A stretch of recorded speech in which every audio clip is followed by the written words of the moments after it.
Halo Saikomet, selamat malam. Kembali lagi di live Instagram BEM Fakultas Psikologi Part 3. Yaitu bersama saya Nurma Yuliza, selaku moderator dan juga selaku Ketua BEM Fakultas Psikologi. Nah, di sini kayaknya teman-teman itu udah nggak sabar loh Mbak untuk mendengarkan diskusi kita malam ini. Karena dari tadi baru sedetik saya, nggak sedetik juga ya, baru membuka aja udah langsung banyak yang join nih. Wah, semoga nanti kita benar-benar memahami apa itu psikologi forensik. Karena kalau misalkan live Instagram sebelumnya itu lebih membahas ke relationships. Nah, kalau kali ini bisa dibilang lebih ke karir gitu dengan mengulik spesialisasi psikologi di bidang forensik. Oke. Nah, di sini udah hadir bersama saya Mbak Reno. Saya akan memperkenalkan beliau secara singkat. Mbak Reno ini namanya Reno Fitriasari ya Mbak, biasa atau akrab disapa dengan panggilan Mbak Reno. Nah, beliau ini seorang analis forensik dan juga seorang dosen di Universitas Paramadina. Latar belakang beliau ini pendidikan itu pernah menempuh S1 psikologi di Universitas Islam Bandung, lalu melanjutkan S2 ilmu forensik di Universitas Erlangga, dan terakhir itu juga menempuh pendidikan di Professional Diploma Criminal Profiling and Crime Scene Analysis di The Forensic Criminology Institute. Betul ya Mbak? Iya, Betul. Nah, eh, keren banget nih pendidikan beliau itu. Bener-bener, wah forensik banget deh kayaknya orangnya gitu ya. Oke. Nah, boleh nih kita langsung diskusi aja karena tadi sempat tertunda, sempat terputus. Eh, Mbak Reno, boleh dong perkenalkan nih ke kita secara singkat seperti apa perkembangan psikologi forensik di Indonesia terutama. Dan apa sih sebenarnya perbedaan mendasar gitu ya antara ilmu psikologi forensik, science forensik, dan criminology profiling gitu. oke. Terima kasih Mbak Nurma. Assalamualaikum warahmatullahi wabarakatuh. Selamat malam teman-teman semuanya yang disapa melalui IG Live malam ini ya. Oke, kita santai aja karena bahan bahan pembahasannya kayaknya berat banget ya. Malam Minggu Berat tapi ngebahas seru. malam Minggu ngebahasnya tuh tentang psikologi forensik gitu. Ini kayaknya out of the box banget nih daripada biasanya ya. Oke, kalau teman-teman itu dengar kata dari psikologi forensik ya, dari kata forensik itu sendiri. Nah, Mbak Nurma nih, kalau eh, dengar kata forensik, psikologi forensik itu apa sih yang pertama kali terbesit sama Mbak Nurma nih? Apa?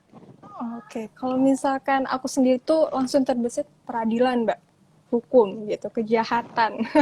Oke, peradilan hukum kejahatan. Emang ya, jadi kalau saya pertama kali saya tanya gitu, apa sih yang terbesit sama teman-teman ini ketika nyebut sama psikologi forensik? Pasti mereka bilangnya hukum, peradilan, kejahatan, kriminal ya. Pokoknya suatu hal Betul. yang kayaknya tuh jahat banget kriminal gitu ya.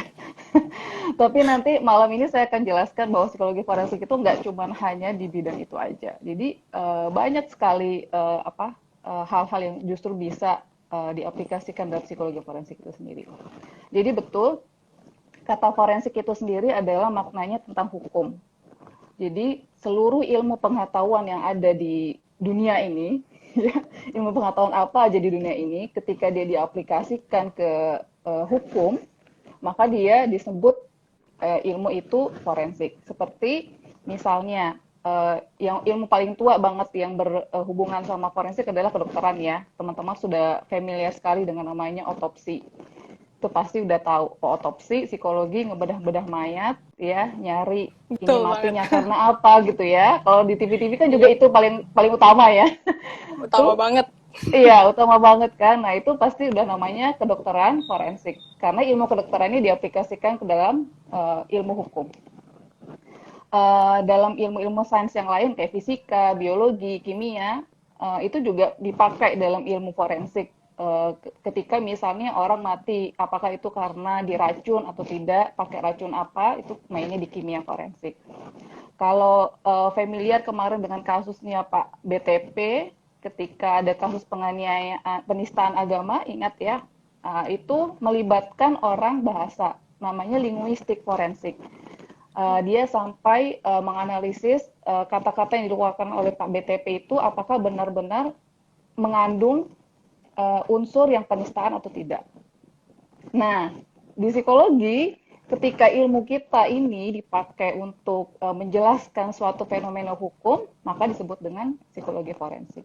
Jadi yang paling besar itu payungnya adalah ilmu forensik itu sendiri. Semua ilmu sains yang membuktikan, lalu ilmu-ilmu cabang-cabang seperti kedokteran, fisika, kimia, biologi, bahasa, geografi sekalipun, sosiologi sekalipun, ketika ilmu itu diaplikasikan dalam bidang hukum, maka mereka telah ada dalam payungnya forensik itu sendiri. Jadi psikologi forensik ya ilmu psikologi diaplikasikan ke dalam hukum.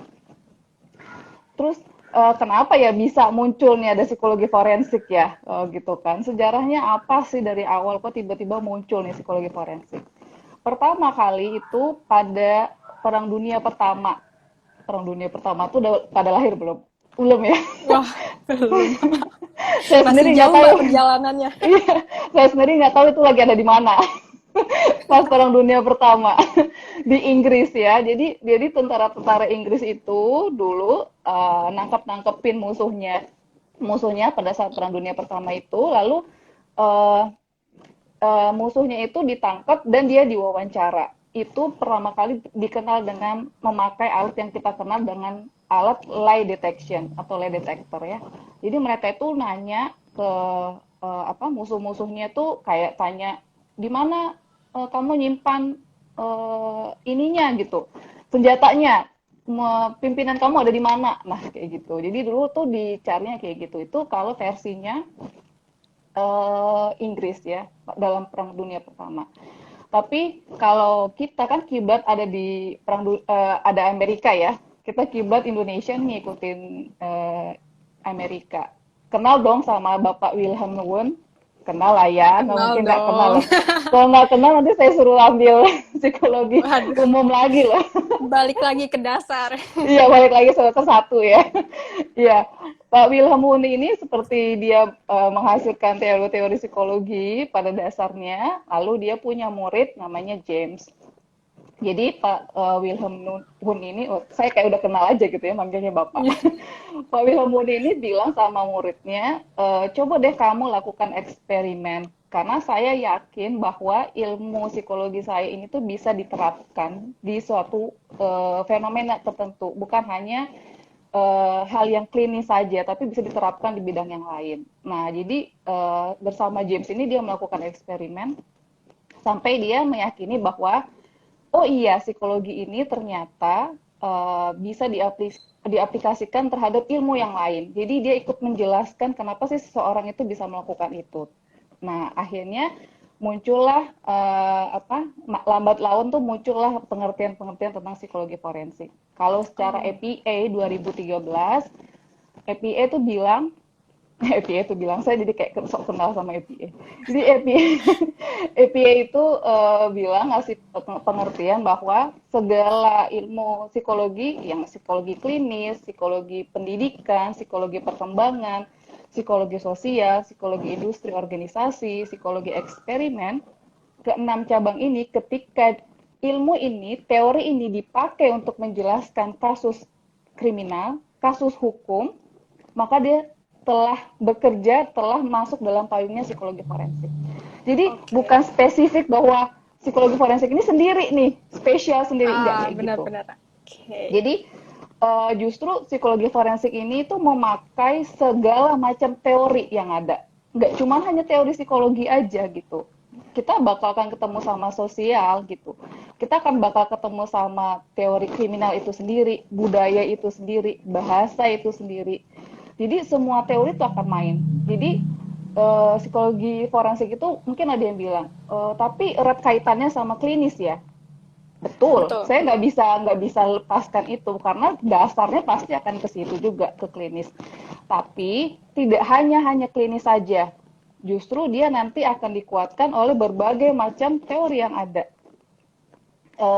Ya macam-macam, ada perkembangan, pendidikan, pola asuh kan, parenting segala macam. Jadi nggak cuma hanya satu. Jadi psikologi forensik itu kalau kita mau bahas satu satu kejadian, justru perspektifnya harus banyak.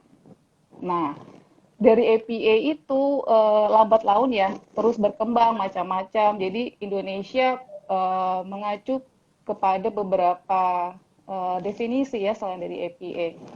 Kalau definisinya dari Putwain dan Sammons, dia bilang bahwa psikologi itu ketika dipakai diaplikasikan dalam dunia hukum, maka dia disebut dengan psikologi forensik. Tapi menurut Bartol mengatakan bahwa ada dua nih. Jadi selain ilmu psikologi ini diaplikasikan dalam bidang hukum, yang kedua adalah ketika ada orang yang membuat penelitian menggabungkan Menggabungkan. keilmuan, menggabungkan kok bahasanya mengkawinkan ya, menggabungkan ilmu psikologi sama ilmu hukum, lalu fenomena hukum atau dibalik ya, hukum tapi fenomenanya psikologi dan ambil aspek psikologi, maka itu udah dibilang psikologi forensik. Tapi di kita di Indonesia sekarang yang bukan sedang ya, agak menjurus ke situ kiblatnya adalah definisi dari uh, Blackburn. Blackburn ini bilang bahwa psikologi forensik itu ada 3 subbagiannya. Yang pertama adalah psychology in law, yang kedua ada psychology and law, dan ketiga adalah psychology of law. Nah, jadi kalau psychology in law, ini muatan psikologi ini lebih sedikit daripada law-nya itu sendiri. Jadi law-nya ini tuh kental banget. Contohnya apa? Contohnya, kalau misalnya kita dipanggil sebagai saksi ahli. Jadi kan kasus hukumnya lebih besar tuh ya, banyak kan. Betul. Sementara kita dipanggil hanya untuk melihat bagaimana sih seseorang itu tersangka atau terdakwa itu motifnya apa, bagaimana gitu ya, gambaran kepribadiannya kayak gimana. Jadi kita saksi ahli. Muatan hukumnya lebih besar. Nah, itu ada di psychology in law. Tapi kalau psychology and law, itu muatan psikologinya lebih besar daripada hukum itu sendiri. Contoh, kayak kita sekarang nih. kita psikologi, atau kayak saya ngajar deh. Kita ngebahas psikologinya, muatan psikologinya lebih besar daripada si hukum itu sendiri. Atau kita melakukan penelitian, atau dalam bahasanya psycho-legal research. Ya, psycho-legal research. Jadi, kita meneliti motif seseorang melakukan tindak pelecehan seksual atau criminal profiling terhadap pelaku pedofilia. Nah, itu muatan psikologinya kan lebih besar daripada hukum itu sendiri ya. Karena kita banyak mengubek-ubek tentang si psikisnya, si pelakunya. Nah, itu psychology and law. Tapi kalau psychology of law itu setara, antara psikologi sama law-nya itu setara, bareng, sama dengan. Jadi dia melakukan sesuatu hal yang muatannya abstrak. Itu bagaimana masyarakat terhadap hukum dan hukum terhadap masyarakat. Jadi ininya cakupannya luas banget. Nah, di kita sekarang kalau psychology in law kita punya beberapa ya. Tapi kalau dibandingin sama luar negeri, kita dikit banget sih sebenarnya. Kita dikit banget gitu. Kenapa sedikit? Tadi ada pertanyaannya. Kenapa sedikit? Karena di Indonesia itu belum ada sekolah keprofesian tentang psikologi forensik. Benar, Mbak. Benar. Ya, belum ada kan, belum ditemukan. Dulu tuh ada di UI, tapi tahun 2014 kelasnya ditutup karena sedikitnya minat. Waduh, padahal kalau sekarang ditanya, wah banyak nih sebenarnya yang berminat. Iya gitu kali ya, jadi terlalu cepat kali ya ditutupnya. Jadi karena sedikitnya minat, akhirnya programnya ditutup. Jadi di Indonesia itu ada 3 skema cara untuk bisa masuk dalam wilayah payungnya psikologi forensik itu sendiri. Yang pertama adalah seperti kalau misalnya dengar dan familiar dengan namanya Bu Yusti Probawati, beliau adalah guru besar yang diangkat dan diakui sebagai guru besar psikologi forensik di Indonesia. Pertama kali itu beliau S1-nya psikologi di UGM, S2 profesi psikologi juga di UGM, beliau seorang psikolog, S3-nya ambil lagi psikologi di UGM, Tapi disertasinya itu adalah penelitian, dia mengaplikasikan ilmu. Dia tuh meneliti bagaimana si seorang hakim itu mengambil keputusan gitu. Oh, Jadi oke. dia pakai psycho-legal research ya, psychology in law. Jadi dia pakai di tataran psychology in law. Jadi akhirnya beliau udah mengaplikasikan itu sehingga disebut sebagai orang yang telah mengaplikasikan ilmu psikologi forensik. Itu sama dengan saya. Saya yang S1-nya psikologi, S2 saya forensic science. Ketika saya tesis, saya melakukan penelitian menggabungkan ilmu psikologi dengan ilmu forensik. Tesis saya tentang criminal profiling pelaku pedofilia. Jadi saya memang Hmm. concern sekali sama criminal profiling. Itu kenapa jadi tadi kamu menyebutkan saya criminal profiling karena itu memang concern saya. Jadi masing-masing dari kita punya concern yang beda-beda. Itu yang pertama, skema pertama. Skema kedua adalah mungkin familiar dengan nama Pak Reza Indragiri Amril. Iya, Bapak ini dosen di PT IKA. Nah, Pak Reza ini ambil S1 psikologi di Indonesia, lalu dia sekolah psikolog forensik, keprofesian psikologi forensik ke Melbourne, Australia. Jadi beliau adalah orang pertama yang berprofesi psikolog forensik di Indonesia gitu. Wah, Jadi keren harus banget. iya, jadi harus harus sekolah keluar negeri nih kalau mau ngambil keprofesian psikologi forensik karena di Indonesia belum ada. Nah, atau skema yang ketiga. Nah, skema yang ketiga. Jadi jangan putus asa dulu nih. Aduh, kayaknya sama berat nih. Yang kedua juga berat nih. Gitu ya, berat-berat semua nih. Jadi kayak gimana nih caranya gitu ya. Nah, yang ketiga itu psikologi itu punya sekarang kerjasama sama BNSP, terus membuat skema kompetensi psikologi forensik. Jadi punya dua kompetensi yang itu yaitu adalah kompetensi sebagai psikolog forensik dan kedua adalah asisten psikologi forensik. Jadi teman-teman yang lulusan baru S1 nih kan belum bisa jadi psikolog Mbak gitu ya. Gimana nih caranya? Ya berarti jadi asisten psikologi forensik. Oh udah ambil S2 tapi nggak minat klinis Mbak, berat banget kalau klinis ambil pendidikan. Boleh nggak apa-apa. Tapi habis itu ambil kompetensi psikolog forensik. Nah, kedua ini tuh punya ujian dan skup kompetensi yang beda-beda. Nah, seperti kalau kenal namanya Bu Reni Kusumawardani sebagai Ketua Apsifor Indonesia sekarang, nah beliau seorang psikolog klinis, tapi dia ngambil kompetensi psikolog forensik. Nah, yang kita jadi punya tiga skema itu di Indonesia, gimana sih caranya buat bisa ada di situ? Nah, terus eh skupnya tuh jadi apa aja sih? Apakah harus ketemu sama tersangka nih, terdakwa? Tapi takut Mbak kalau ke penjara gitu ya, ke lapas-lapas, Mm-mm. ketemunya sama napi langsung. Iya, ketemu sama napi langsung, nggak mungkin Langsung enggak dong. kan? Subjeknya dia, sama objeknya dia. Iya, objeknya dia nggak mungkin dong kita nggak ketemu ya, gitu kan? Betul. Jadi nggak mungkin menghindar tuh, tapi takut tuh gimana ya? Takut Mbak, nggak pede, aduh nanti greget sendiri atau apa gitu ya takut. Banyak skema yang bisa ada di dalam di psikologi forensik ya, karena ketika forensik ini ada itu hukum ini kan sebenarnya payungnya luas ya, nggak cuma tentang kriminal itu sendiri, tapi ketika berhubungan sama korban itu jadi punya banyak wilayah ya.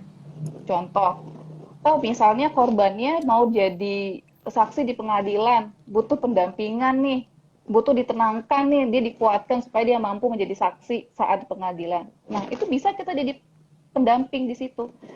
Teman-teman yang ada di P2 TP2A kan bekerjanya sebagai itu, bukan sebagai saksi ahli, bukan sebagai pemeriksa ya atau asesor di penjara atau di napinya, tapi dia mendampingi korban-korban perempuan dan anak untuk dia mampu memberikan keterangan, membuat laporan, Oke. mampu menjadi saksi. Nah, itu pendampingan bisa banget itu kita ada di situ. Wah, kayaknya itu lebih lebih adem kayaknya gitu ya. Lebih terasa eh, lebih nyaman dan lebih aman gitu. Ya Betul, silakan lebih aman. saja. Ya silakan saja. bisa ada proses pendampingan. Yang kedua, bisa kalau misalnya penyuluhan. Nih kayak teman-teman sekarang nih ngasih share ilmu ya, bikin IG live, terus atau misalnya datang ke sekolah-sekolah, bikin penyuluhan stop narkoba, stop seks bebas gitu ya, atau jangan terlalu edik sama internet karena di situ ada cybercrime, cyberbullying yang harus kita antisipasi. Itu sebenarnya sudah masuk dalam wilayah psikologi forensik gitu. Jadi luas banget. Atau nih ada mass disaster, kita di Indonesia tuh punya DVI namanya, Disaster Victim Identification. Memang DVI ini di apa dikumpulkan atau terisi oleh orang-orang yang backgroundnya kedokteran gigi, antropologi, karena mereka akan ubek-ubek dan otopsi-otopsi segala macam. Tapi bukan berarti kita nggak bisa. Kenapa? Ketika misalnya ada kecelakaan, mass disaster kan ada dua ya di Indonesia, bisa natural, bisa non natural ya. Kalau natural berarti ya kecelakaan ini ya, bencana alam yang nggak terprediksi, gempa bumi, banjir ya. Nah itu kan pasti punya korban ya, nggak mungkin nggak punya korban ya, pasti ada korbannya. Ya, korbannya itu melingkupi pasti ada keluarga, ya pasti ada Ya, keluarga yang ditinggalkan. Atau ketika mass disaster itu adalah bencana yang bukan natural, seperti kecelakaan pesawat terbang yang beberapa tahun kebelakangan ini kita suka pernah ngalamin ya, bukan suka, jangan jangan banyak-banyak ya. Serem bener juga nih. banget Mbak. Sedih banget liatnya. Iya. Nah, terus kan apa kecelakaan pesawat terbang. Nah, atau kemarin-kemarin ini yang baru-baru nih eh, kebakaran penjara Cipinang yang itu adalah selnya narkoba ya. Ada napi yang meninggal kebakar di dalam selnya, tentu dia punya keluarga. Nah, keluarga ini gimana sih untuk dia ditenangkan, untuk dia berusaha dirilis, diterima, menerima bahwa ini tuh bukan karena disengaja. Ini tuh jadi dia harus dirilis, terus gimana sih caranya untuk dia bangkit kembali dalam hidupnya dia. Nggak cuman hanya di nggak cuman hanya di natural disaster aja, tapi non natural disaster juga lebih-lebih lagi gitu kan. Harus kita berikan dia ketenangan, atau dalam bahasa psikologinya kita tuh kita ngasih psychological first aid ya, atau PFA. Kalau mungkin teman-teman udah familiar dengan namanya PFA. Tuh. Jadi ya mengaplikasikan PFA dalam kondisi bentuk konteksnya seperti itu udah psikologi forensik gitu. Jadi nggak melulu hanya tentang kriminalnya aja gitu, nggak melulu tentang itu. Jadi banyak sekali wilayahnya sampai ke situ. Cuma karena di kita itu skemanya tuh banyak sekali, tapi di kita tuh masih terfokus pada yang berbau kriminal gitu. Yang non kriminalnya ini tuh masih belum kelihatan. Padahal sebenarnya udah banyak banget orang yang terjun di situ gitu kan. Volunteer-volunteer itu yang kerja kerja mereka mendampingi, mereka bikin ada komunitas turun, terus mereka bikin games buat adik-adik atau keluarga yang terkena bencana dulu waktu di Lombok sama di Palu ya kan banyak banget yang bikin ya. Nah itu udah aplikasi psikologi forensik sekali karena kita ikut menenangkan kondisi stabilitasnya seseorang. Nah itu psikologi forensik. Jadi itu luas sekali gitu. Jadi kalau di luar negeri sana udah lebih dari 50 skema sebenarnya ya. Perinciannya tuh udah lebih dari 50 skema untuk psikologi forensik. Tapi di kita ya dalam konsep perkembangan itu ya masih dalam tataran yang seperti yang teman-teman tahu sekarang. Itu hanya di wilayah kriminalnya aja.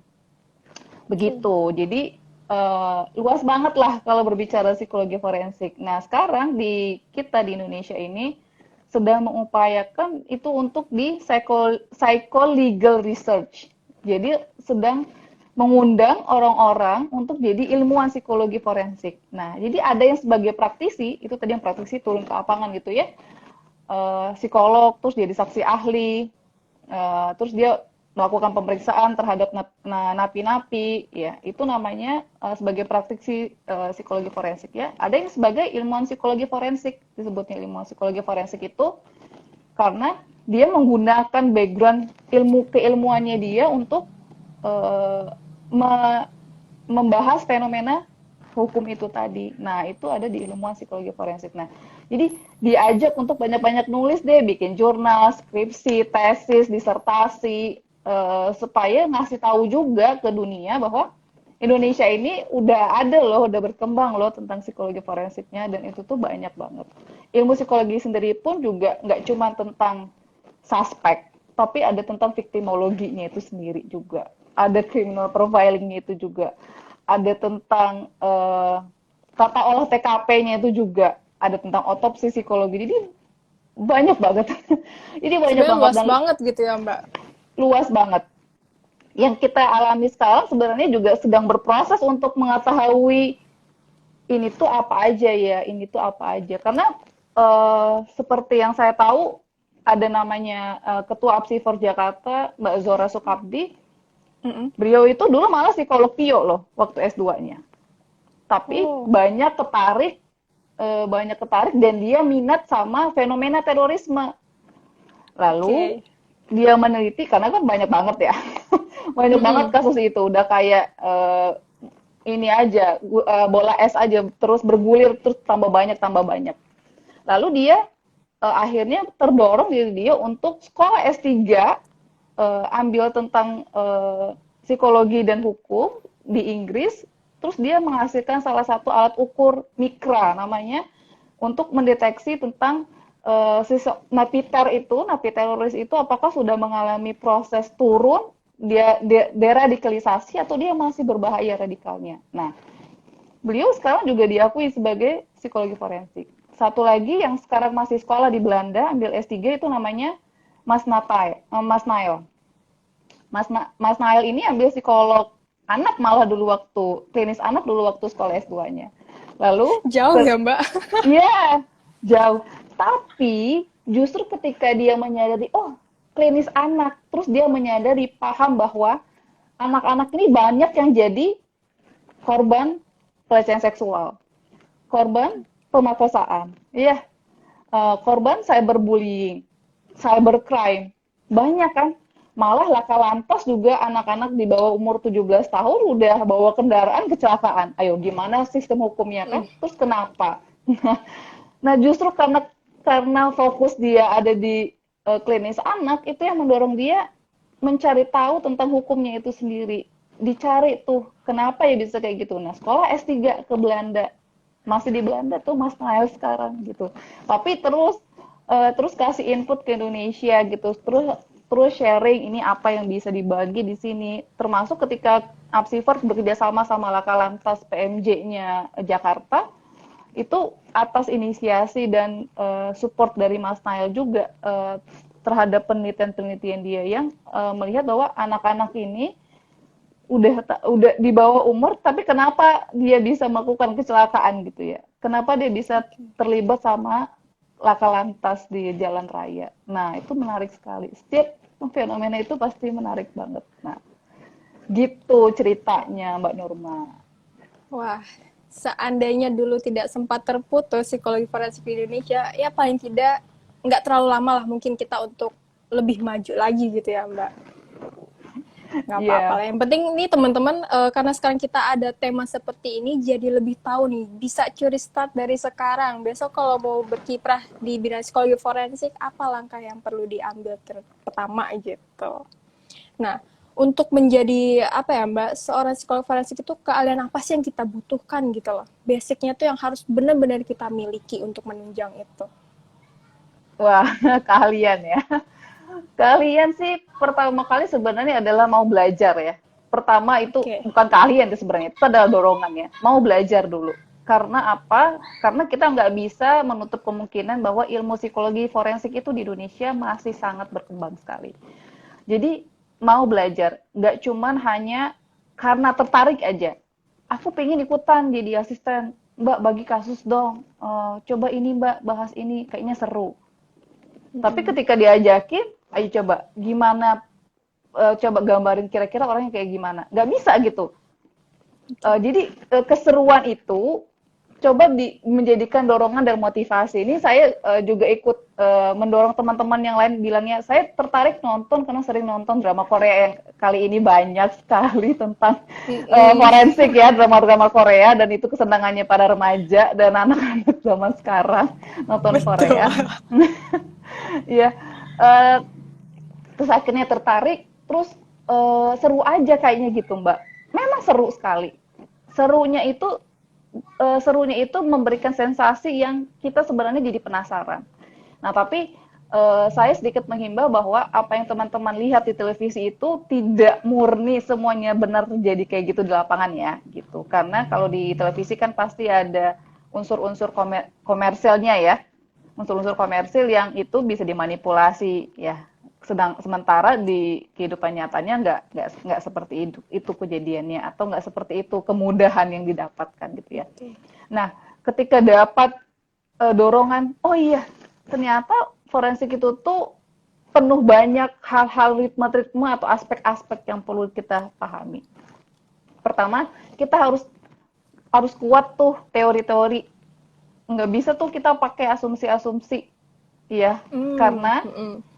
karena kita berada dalam ilmu sains ya. Psikologi itu diaplikasikan dalam ilmu sains.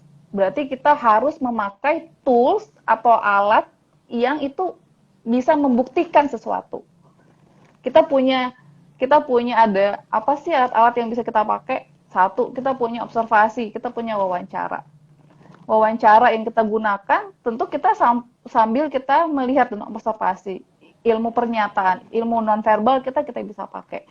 Lalu nggak cukup tuh hanya itu. Tentu kita harus menguasai alat tes, psikotes. Alat tes apa aja nih yang bisa kita pakai ketika ketemu dengan satu kejadian tertentu, apa nih yang kita bisa harus pakai. Dan itu berkaitan sama bagaimana cara kita menginterpretasi hasil tersebut, gitu ya. Jadi Betul. Wah. nggak bisa nggak pakai kan gitu. Karena itu adalah alat ukur saintifik yang bisa kita pakai dan kita aplikasikan ketika kita bertemu dengan kasus hukum itu sendiri. Ini untuk catatan yang kriminal ya. Kalau yang Oke. kalau yang bencana tadi tentu kita nggak pakai yang seperti itu ya. Tentu butuh keahlian soft skill yang lain. Tapi pada dasarnya itu kita butuh itu. Kita harus tahu, paham alat ukur apa aja yang tepat untuk kita gunakan. Kita punya alat psikologi itu alat ada apa aja sih macamnya. Dan itu bisa digunakan untuk apa, fungsinya untuk apa, dan bagaimana cara interpretasinya. Dan yang kedua, ketika itu kita harus tahu teorinya kayak apa. Menguasai beberapa macam teori. Nggak bisa cuma satu teori aja dipakai gitu. Nggak bisa juga satu teori untuk sapu jagat semuanya. Nggak bisa gitu juga ya. Ya. Sempit nanti interpretasinya ya, Mbak. Nah itu bahasa interpretasi ya udah keluar tuh. Ini psikologi banget ini Mbak Nurma ini berarti. Interpretasi ya. Nah, terus yang ketiga adalah yang paling banget itu adalah dinamika kepribadian. Psikodinamika. Ah, Ya, coba aduh, dicek tuh kuliahnya dapat nilai berapa tuh. Kalau aduh, untuk ayo teman-teman. dinamika ya, untuk dinamika kepribadian. Karena nggak bisa kan kita melihat seseorang tuh hanya dari satu aspek aja. Nggak bisa kan? Iya. Apalagi tadi saya bilang pakai nggak cuma hanya teori klinis aja, tapi teori sosial dipakai, teori perkembangan dipakai. Nah, ketika kita Mm-mm. sudah memakai teori-teori itu, tentu kita harus menggambarkan dinamikanya kayak apa gitu. Baru tuh kita bisa menghasilkan, oh orang ini kayak gini, punya kecenderungan seperti ini. Oh, jadi saya tahu kenapa dia melakukan itu gitu. Wah, Jadi bener-bener.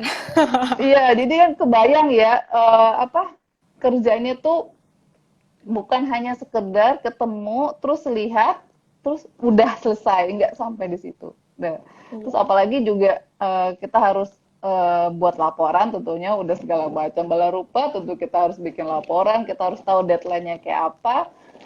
Setelah itu ya selesailah sudah gitu ya prosesnya. Nah, itu beberapa keahlian yang secara kognitif atau hal yang perlu dimiliki sama seorang yang akan bekerja di bidang psikologi forensik ya begitu. Tapi kalau misalnya soft skill yang lain, yaitu skill bagaimana cara bertanya apa sih yang harus kita dapatkan ketika kita ketemu dengan tersangka atau itu napi, narapidananya sendiri tentu akan berbeda ketika kita bertanya dengan korban.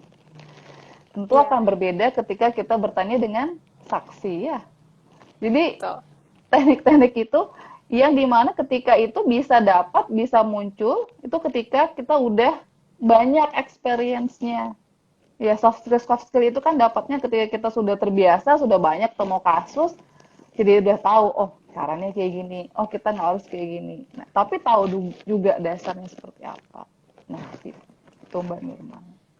Oke, ini teman-teman sekaligus reminder buat kita dari seorang analis forensik dan juga ibu dosen loh ini di depan kita ini gitu kan, bahwa walaupun untuk beberapa orang, aduh nggak tertarik loh mbak, interpretasi hasil tes lah yang kita pelajari di kampus gitu ya, dan sebagai macamnya teori sekian puluh ahli gitu kan.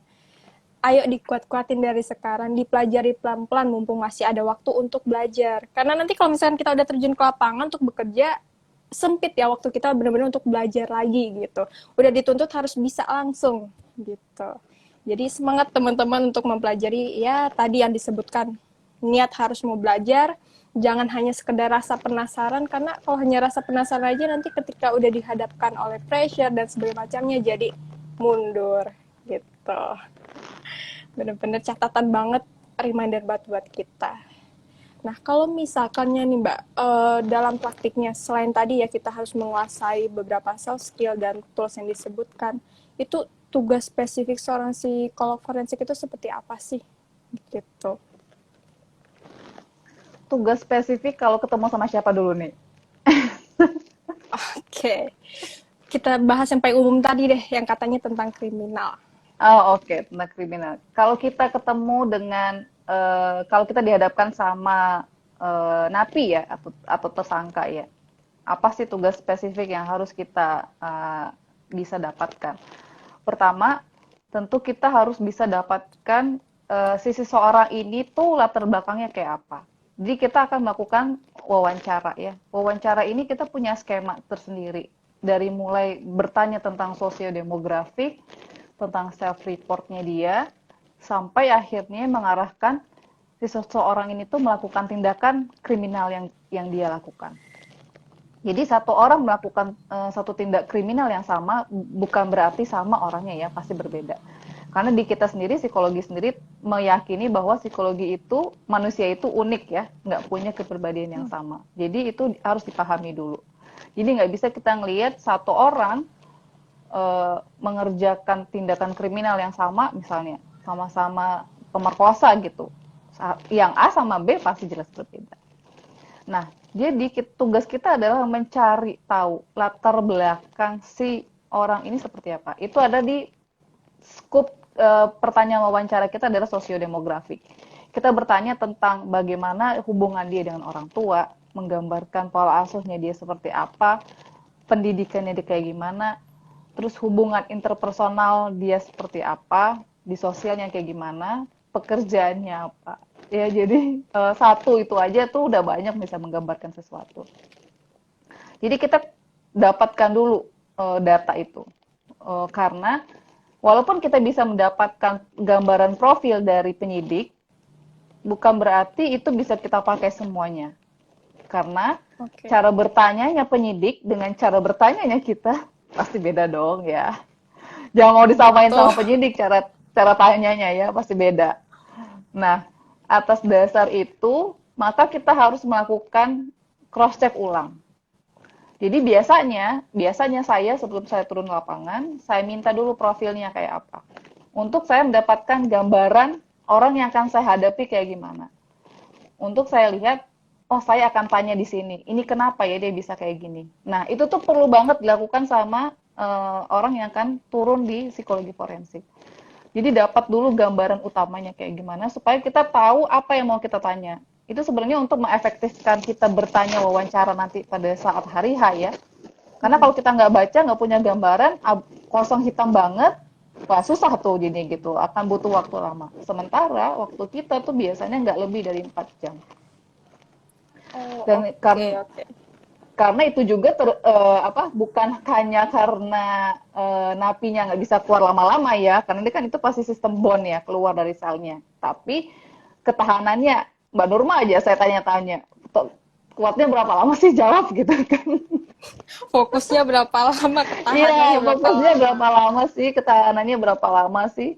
Udah lebih dari 2 jam tuh udah gerak-gerak badannya kan gitu, udah nggak fokus, udah nggak bisa jawab lagi dengan baik. Nah gitu, udah mulai muncul false false answer gitu.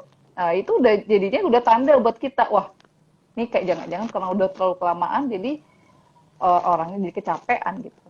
Nah jadi kita dapat dulu, minta dulu gambaran profilnya seperti apa untuk kita bisa bikin guideline di hari hanya tuh kita mesti tanya kayak gimana ya. Nah, gitu.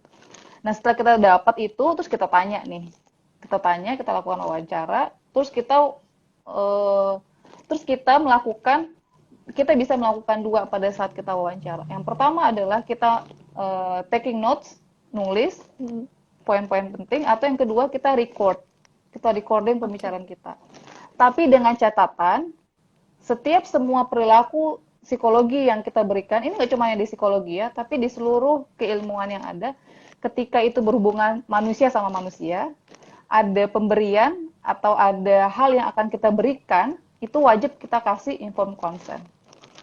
Jadi informed consent ini menjadikan ijab kabul lah bahasanya ya, bahwa saya akan memberikan pengetesan ini, saya akan tanya-tanya, dan saya akan recording boleh atau tidak. Ketika orang yang bersangkutan bilang boleh, baru tuh kita bisa hidupin recording. Tapi kalau itu belum, kita nggak boleh hidupin. Itu terkait sama hak asasinya manusia dari HAM ya. Oke. Terlepas dia Jadi, adalah seorang pelaku gitu ya, Mbak. oh iya, oh nggak boleh dong, Benar-benar. dia tetap manusia loh. Betul. Iya, catatan nih Iya. teman-teman. Jadi tetap kita harus berikan informed consent ya terhadap apapun itu juga. Jadi ketika kita mau mulai wawancara, kita minta dulu, boleh nggak saya ngerekam pakai recording? Dia bilang boleh, silakan. Baru kita hidupkan recording, lalu kita mulai wawancara. Setiap pertanyaan, semua orang punya tipenya masing-masing ya, taking notes gitu, yang penting-penting. Udah selesai, kita udah selesai, mereka balik lagi ke sel misalnya, kita akan mengolah data yang ada. Jadi pada saat kita pemeriksaan itu kita harus melakukan dua skema sekaligus. Yang pertama adalah wawancara, yang kedua adalah pemeriksaan psikologi tes. Karena hasil itu harus kita compare, harus kita kombinasikan, harus kita analisis, interpretasi tadi kalau bahasanya Mbak Nurma ya, itu nanti yang akan mengarahkan bagaimana caranya kita membuat dinamika kepribadian atau psikodinamika dari individu yang bersangkutan. Nah, udah selesai dari situ, baru tuh kita bikin laporan. Laporannya ya ada namanya anamnesa. Ya, dari kalau S2 profesi pasti familiar dengan namanya anamnesa. Anamnesa itu ya itu hasil wawancara tadi kita ngegambarkan dulu nih orangnya kayak gimana, data-data apa yang udah kita dapatkan anamnesa. Setelah itu baru kita masuk dalam analisis psikodinamikanya, hasil psikotesnya tadi seperti apa, hasil wawancara kayak gimana, dan teori apa yang mendukung, sehingga laporan kita tadi penggambarannya jadi lebih berisi. Nanti ada kesimpulan dan rekomendasi. Rekomendasi kita tuh bisa macam-macam. Tentu satu orang tadi yang kita bilangnya kita sudah sepakat. Walaupun bentuk kriminalnya sama, tapi orangnya beda, tentu hasil rekomendasinya nggak bisa sama ya. Pasti beda Iya. dong gitu kan. Nggak mungkin jadi rekomendasi sama. Nah, kita wajib tuh memberikan rekomendasi di bawah. Nanti setelah kita berikan rekomendasi, sudah selesai, laporan itu kita berikan kepada penyidik. Oke. Nah, Hmm. kalau dalam tataran kriminal, psikologi forensik itu baru bisa turun ketika penyidik meminta kesediaan, meminta kita, Iya, ya, betul. baru kita bisa ikut turun ya. Tapi kalau kita nggak diminta, Hmm. kita nggak bisa tuh ujuk-ujuk datang. Data Saya memeriksa itu nggak gitu, bisa nggak ikut bisa. campur. Iya, nggak bisa ikut Iya. campur. Nah, jadi harus ada harus ada dulu permintaan, harus ada dulu request dari lembaga yang legalitas secara hukum, yaitu penyidik kepolisian. Kalaupun tidak dari kepolisian, itu kan hukum pidana ya. Tahu dong ya, di Indonesia punya dua hukum ya di kita yang paling besar, pidana dan perdata ya. Perdata. Nah, kalau pidana ya penyidiknya datang ke kita. Tapi kalau perdata itu bisa pengacara yang datang. Pengacara bawa kliennya datang, terus saya minta dong, ini klien saya, ini biasanya itu kasus KDRT, perceraian, hak waris ya, hak asuh anak, nah itu perdata semua tuh. Nah, itu datangnya dia bawa pengacara, pengacara yang memberikan surat permintaan. Itu legalitas secara hukumnya legal sekali ya, kalau dari pengacara. Nanti ketika kita pidana, kita bertanggung jawabnya sama penyidik yang meminta kita. Tapi kalau kita sama perdata, kita bertanggung jawab terhadap si pengacaranya itu sendiri. Nah, udah selesai, terus kita kasih laporannya nih. Satu laporan ke penyidik atau ke pengacara ya.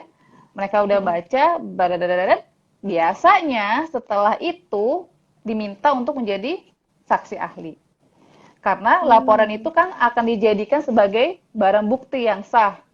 Nah, jadi kalau di hukum itu ada dari Undang-Undang KUHP tindak pidana ya, pasal 1, barang bukti itu saksi ahli, keterangan saksi ahli itu adalah termasuk barang bukti yang sah gitu ya.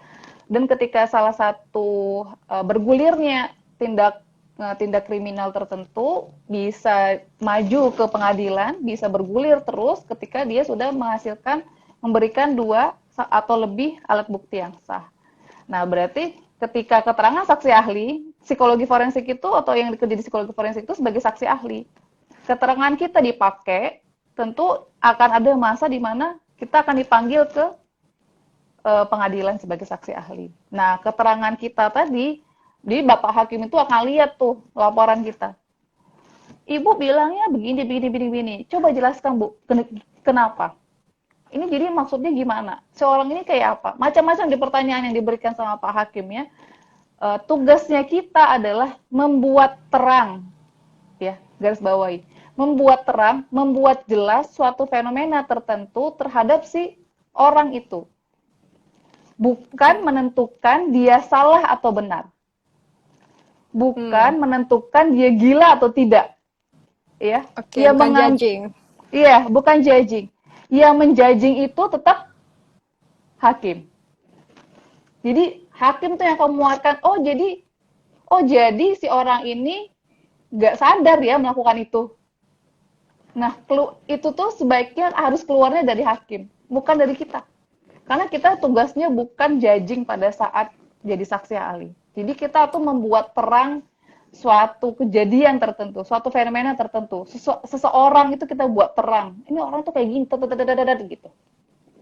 Semua kesimpulan itu orangnya kayak gimana itu Pak Hakim yang menentukan masa dia jadi berapa. Oh, ternyata kalau kayak gitu berarti dia salah ya.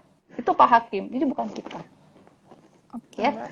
Dan Jadi ngomong-ngomong ini, Mbak, apa tuh namanya? Tadi ya tentang rekomendasi, terus kita hanya membuat terang suatu persoalan juga berlaku ketika tadi investigasi, maksudnya langsung ke lapas gitu, ke pelaku, ke kriminal gitu kan. Mereka juga berharap bahwa kita membuat keterangan tuh yang seolah tuh bisa mendukung mereka terbebas dari hukum gitu ya, Mbak. Karena saya pernah sedikit sharing, pernah dapat cerita juga dari seorang psikolog kayak ketika dia melakukan penelitian di sana, si pelaku-pelaku ini bilang, Mbak tolong berikan saya rekomendasi yang baik agar terlepas dari hukum. Nah, itu bisa ditanggapi juga nih, Mbak. Iya, selalu begitu ya. Selalu begitu udah bukan rahasia kecil lagi ya. Itu udah rahasia umum, semua orang tahu itu. Ya, akan ada titipan ya dalam tanda kutip. Saya dibikinnya tuh gini dong. Apalagi kalau tahu Mbak, nanti Mbak tanya-tanya kayak gini, laporannya buat saya di pengadilan. Iya. Oh, nanti ini jadi pengaruh ya? Iya. Oh, berarti Mbak tahu lah ya harus kayak gimana. Saya sering kali dapat kayak gitu. Terus saya hanya bisa senyum saja. Nggak saya lawan. Tapi itu salah satu challenge-nya ya. Bagaimanapun juga kita itu harus bisa menegakkan apa yang benar itu benar, salah itu salah.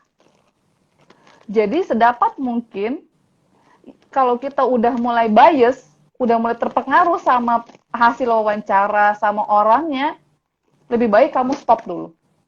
Jangan dilanjutkan. Oke. Ya, lebih baik stop, away dulu kamu pindah kemana gitu. Ya, karena itu ikut mempengaruhi penilaian kita gitu. Saya Iya. saya pernah dapat sharing seperti ini.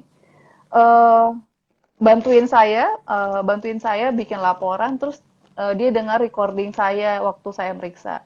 Terus habis itu pas dia bilang, Mbak, aku pernah lo kayak mau hampir nangis pas dengarnya. Kenapa aku bilang gitu? Iya, sedih banget ceritanya. Tuh, kamu nggak boleh kayak gitu, aku bilang gitu.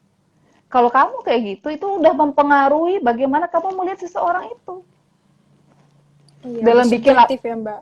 iya, itu dalam perihal bikin laporan lo baru. Mm-mm. Bagaimana saat ketemunya langsung, gitu. Ya, pertama kali pengalaman saya adalah saya bertemu sama pelaku pedofilia. Wah, itu nggak pengen saya ubek-ubek tuh muka bapaknya. Udah Iya, kesel duluan, Mbak, iya, secara udah manusiawi lah. iya udah kesel duluan dan saya menyadari itu ketika saya sudah selesai. Kenapa? Nggak ada satupun data yang saya dapatkan. Oh, Ini kenapa kok nggak dapet? Ini kan harusnya aku tanya tadi.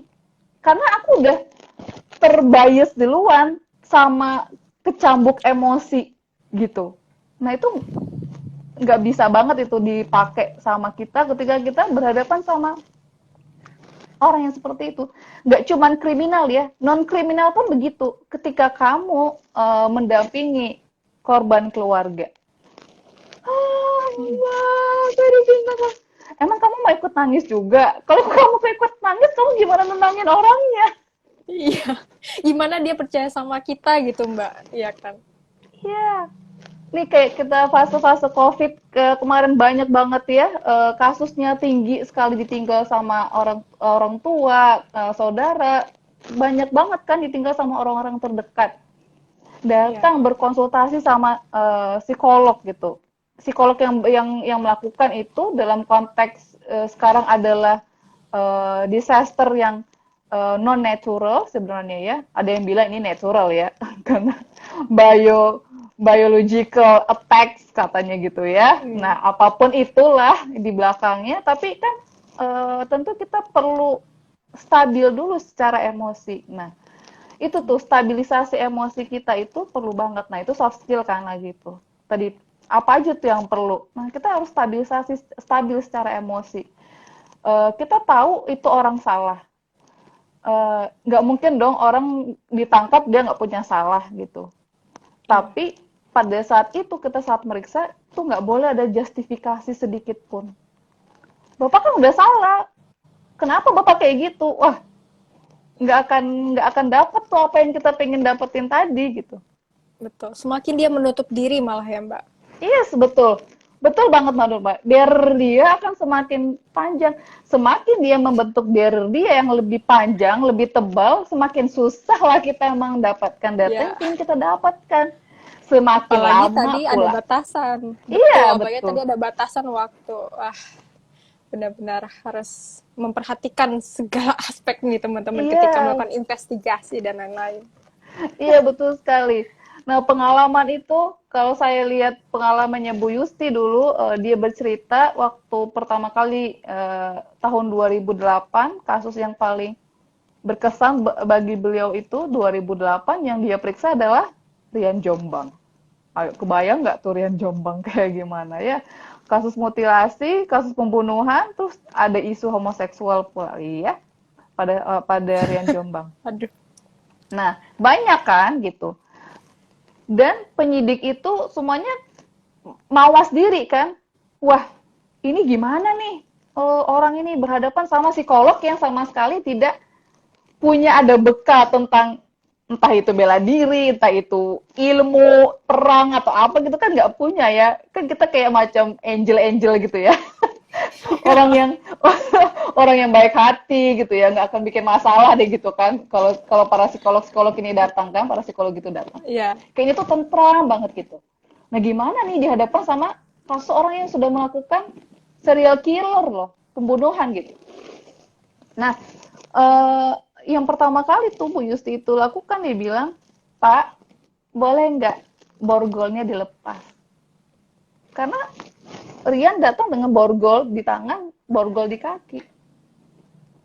Nah, begitu caranya untuk narik trust. Nah, itu kan jadi berasa ya. Manusia itu pasti Betul, betul. berasa dong. Wah, aku ngobrol tapi nggak pakai borgol gitu. Kan ya udah akhirnya itu jadi enak bisa diajak ngobrol. Atau kalau kalau biasanya saya berhadapan sama kasusnya terorisme, itu napiter-napiternya dikasih ini snack-snack makanan, minuman gitu. eh Hmm. Bapak haus puasa nggak puasa Mbak katanya, oh haus kata, iya haus, Bapak sehat sehat, Bapak minum dulu silakan, oh boleh boleh, saya bilang gitu, lapar boleh makan dulu. Itu kan kita ngebangun apa namanya kalau dalam wawancara, good rapport ya. Iya, good rapport, trust dia Iya, kita. iya betul banget, itu penting banget tuh good rapport itu. Nah itu tapi nggak Betul. cuma hanya di bidang kriminal aja, di non kriminal pun sebenarnya good rapport itu perlu banget loh gitu. Nah itu Benar. termasuk dalam skill dan soft skill juga yang harus kita punya Iya. gitu. Ya, Sama, kita bertemu dengan orang asing gitu ya, Mbak. iya, Masa nggak ujuk-ujuk langsung, bagaimana? Bingung orang yang mau jawabnya juga. iya, sama kita juga active listening ya, itu penting banget loh Ya, active listening itu. Itu. oke. Nah, teman-teman, ini walaupun memang jadwal kita diskusi itu sampai jam 8 seperti biasanya, namun untuk edisi kali ini bisa lebih, tapi tentu masih ada batasan waktunya. Jadi, sambil mendengarkan kita berdiskusi ini antara saya dengan Mbak Reno, teman-teman boleh langsung menyampaikan pertanyaannya di kolom chat seperti itu. Nanti ketika sudah tiba waktunya, maka akan saya bacakan. Oke? Nah, berlanjut nih Mbak, terkait assessment. Asesmen psikologi forensik. Nah, itu kan ada juga asesmen psikologi klinis. Dalam kasus seperti ini tuh apa sih Mbak perbedaan antara asesmen forensik dan klinis? Oke. Sebenarnya dasar perbedaannya jelas adalah ketika kalau klinis itu nggak berhubungan sama kasus hukum, maka dia pure klinis, pure dia berhadapan sama kasus klinis apa yang dihadapi. Tapi ketika dia berhadapan sama kasus hukum, tentu dalam penjabaran klinisnya dia harus digabungkan dengan fenomena hukumnya. Nggak bisa hanya sendiri aja digambarkan. Jadi misalnya kalau kita nggak non forensik ya, misalnya hanya klinis aja. Oh, orang ini tuh kepribadiannya A, B, C, D, E. Eh, Dia nanti punya kecenderungan untuk melakukan B, akan kayak gini, akan C, muncul duga-dugaan atau gambaran-gambaran di masa depan dia kayak apa. Harus ada rekomendasi perbaikannya kayak gimana. Tapi ketika dia sudah bersinggungan sama forensik, tentu si teori klinikalnya tadi harus bisa diaplikasikan sama hukumnya itu sendiri. Jadi harus ada unsur hukumnya dimasukkan. Jadi melihat misalnya kasus pembunuhan. Pembunuhannya pembunuhan apa sih? Pakai apa? Senjata apa? Oh, senjatanya dia pakai senjata pisau. Pisaunya pisau apa? Pisau dapur, pisau sungkur, atau pisau apa? Atau pisau yang buat hutan tuh, survival. Pisau apa? Karena berbeda kan antara orang yang ngebunuh pakai pisau dapur dengan orang yang ngebunuh pakai pisau sungkur. Jelas beda dong ya. Nah, itu kan Beda. menggambarkan kepribadiannya kayak gimana. Nah, Ya, oh ternyata eh, oh ternyata karena dia punya kepribadian B, maka dia yang dia pakai itu pakai pisau dapur. Itu kenapa dia memilih pakai pisau dapur. Itu ada kaitannya sama otopsi psikologi. Nah, begitu cara kita melihat kalau antara si klinis ini, klinis yang biasa dengan klinisnya forensik sendiri. Begitu juga kalau misalnya nggak cuma hanya klinikal ya, kayak macam misalnya pendidikan. Apa sih kasus yang mudah banget ditemuin di pendidikan saat ini? Bullying ya, banyak banget bullying sekarang, perundungan ya. siswa-siswa. Dilihat tuh prestasinya kayak gimana, menurun atau naik, atau dia punya banyak teman atau tidak gitu, atau dia hanya jadinya jadi malas datang sekolah. Itu kan perilaku yang muncul di dunia sekolahnya dia, pendidikannya dia. Nah, dilihat dia jadi dibully. Siapa sih yang ngebulinya dia gitu? Nah, itu main lagi gitu. Kasusnya si bullyingnya ini dilihat terkait sama pendidikannya dia kayak gimana. Nah, seperti itu kita melihat fenomena-fenomena yang terjadi di masyarakat, lalu kita aplikasikan dalam teori psikologi. Gitu. Jadi itu nggak bisa berdiri sendiri. Gitu, Mbak Nurma. Ngomong-ngomong tadi tentang senjata yang dipakai juga selain berdasarkan kepribadiannya dia, kondisi kesehatan mentalnya dia gitu ya Mbak, motifnya juga berbeda gitu. Maksudnya kelihatan, oh mereka yang pakai pisau untuk survival di hutan tadi misalkan sampai bisa dapur, kelihatan ini memang sudah terencana dan tampaknya dia pro player gitu ya Mbak. Iya, bisa jadi Jadi bisa arahnya ke kita situ. lihat, Iya. ya. Tentu berbeda gini ya, Mbak. Ini menarik sekali kalau kita bahas tentang otopsi psikologi ya. Kalau Hmm. kita pakai pisau dapur dengan pisau survival ya, mana yang lebih tajam, Mbak? Wah ya survival sih Mbak. Yang survival ya. Kalau pisau dapur kan nggak tajam ya. Mana yang sekali beset itu tuh putus kayaknya urat leher Langsung, kita tuh kan pisau survival ya gitu. Kalau kalau yang pisau dapur nih seperti harus berkali-kali kan. Nah, betul. ketika orang itu make pisau dapur, berarti kan dia butuh effort ya, butuh effort besar. Ya. Kita bisa melihat seberapa agresinya dia. Hmm. Menarik kan? Menarik kan?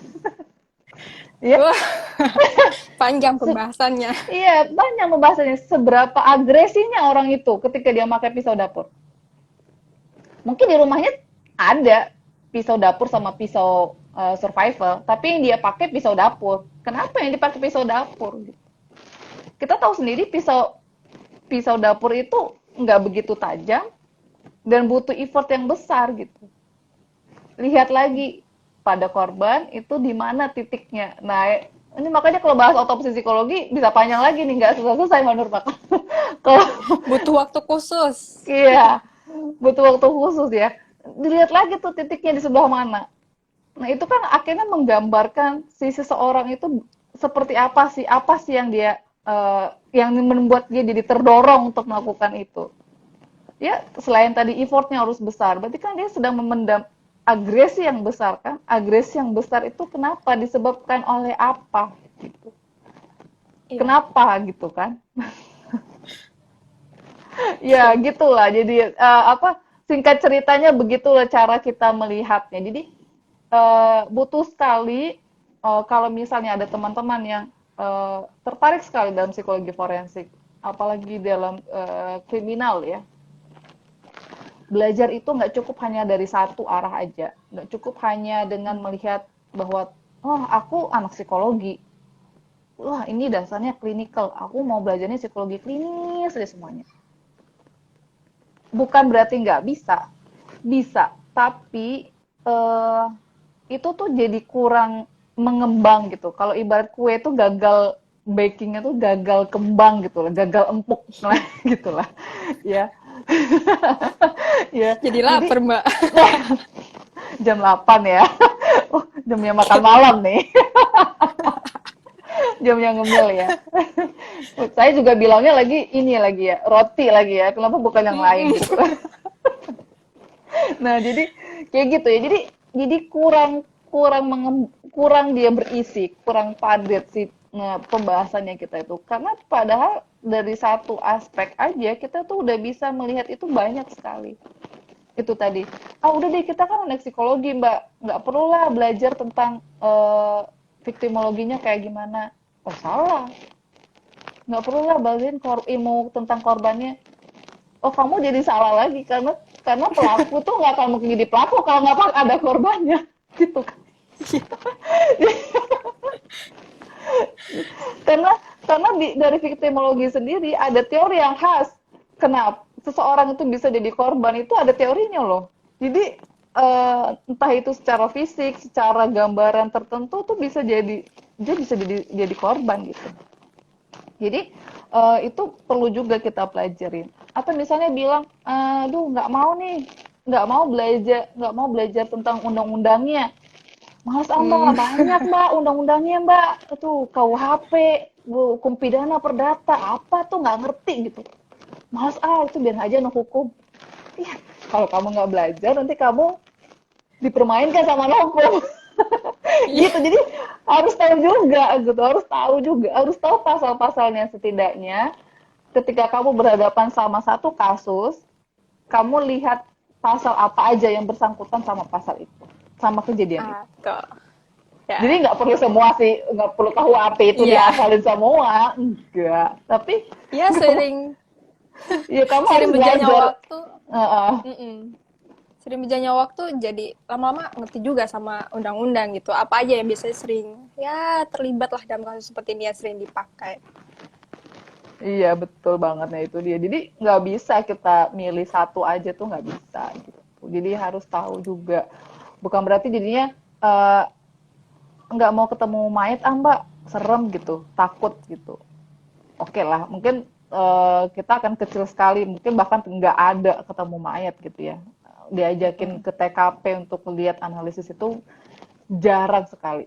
Tapi ketika itu terjadi dan kita bisa melihatnya, membacanya, itu justru ngebantuin kita, gitu. Ya, betul banget. Jadi Nah semakin itu dia. lengkap dalam membuat laporan. Apalagi kalau tadi diminta sebagai saksi ahli gitu ya di persidangan. Yes, betul Oke, sekali gitu. balik lagi nih Mbak ke awal-awal pembicaraan kita. Kalau ya di Indonesia itu masih terbilang sedikit yang tertarik dengan psikologi forensik. Mungkin Anda sudah menyadari, aduh ini berat sekali kemampuan yang harus saya miliki gitu untuk terjun ke dunia ini. Nah, dan ya sekarang sedang berkembang. Kalau Mbak lihat tuh perkembangan individu gitu ya Mbak yang siap menjadi ahli forensik, psikologi forensik gitu. Sekarang ini udah bertambah banyak atau masih sama seperti dulu?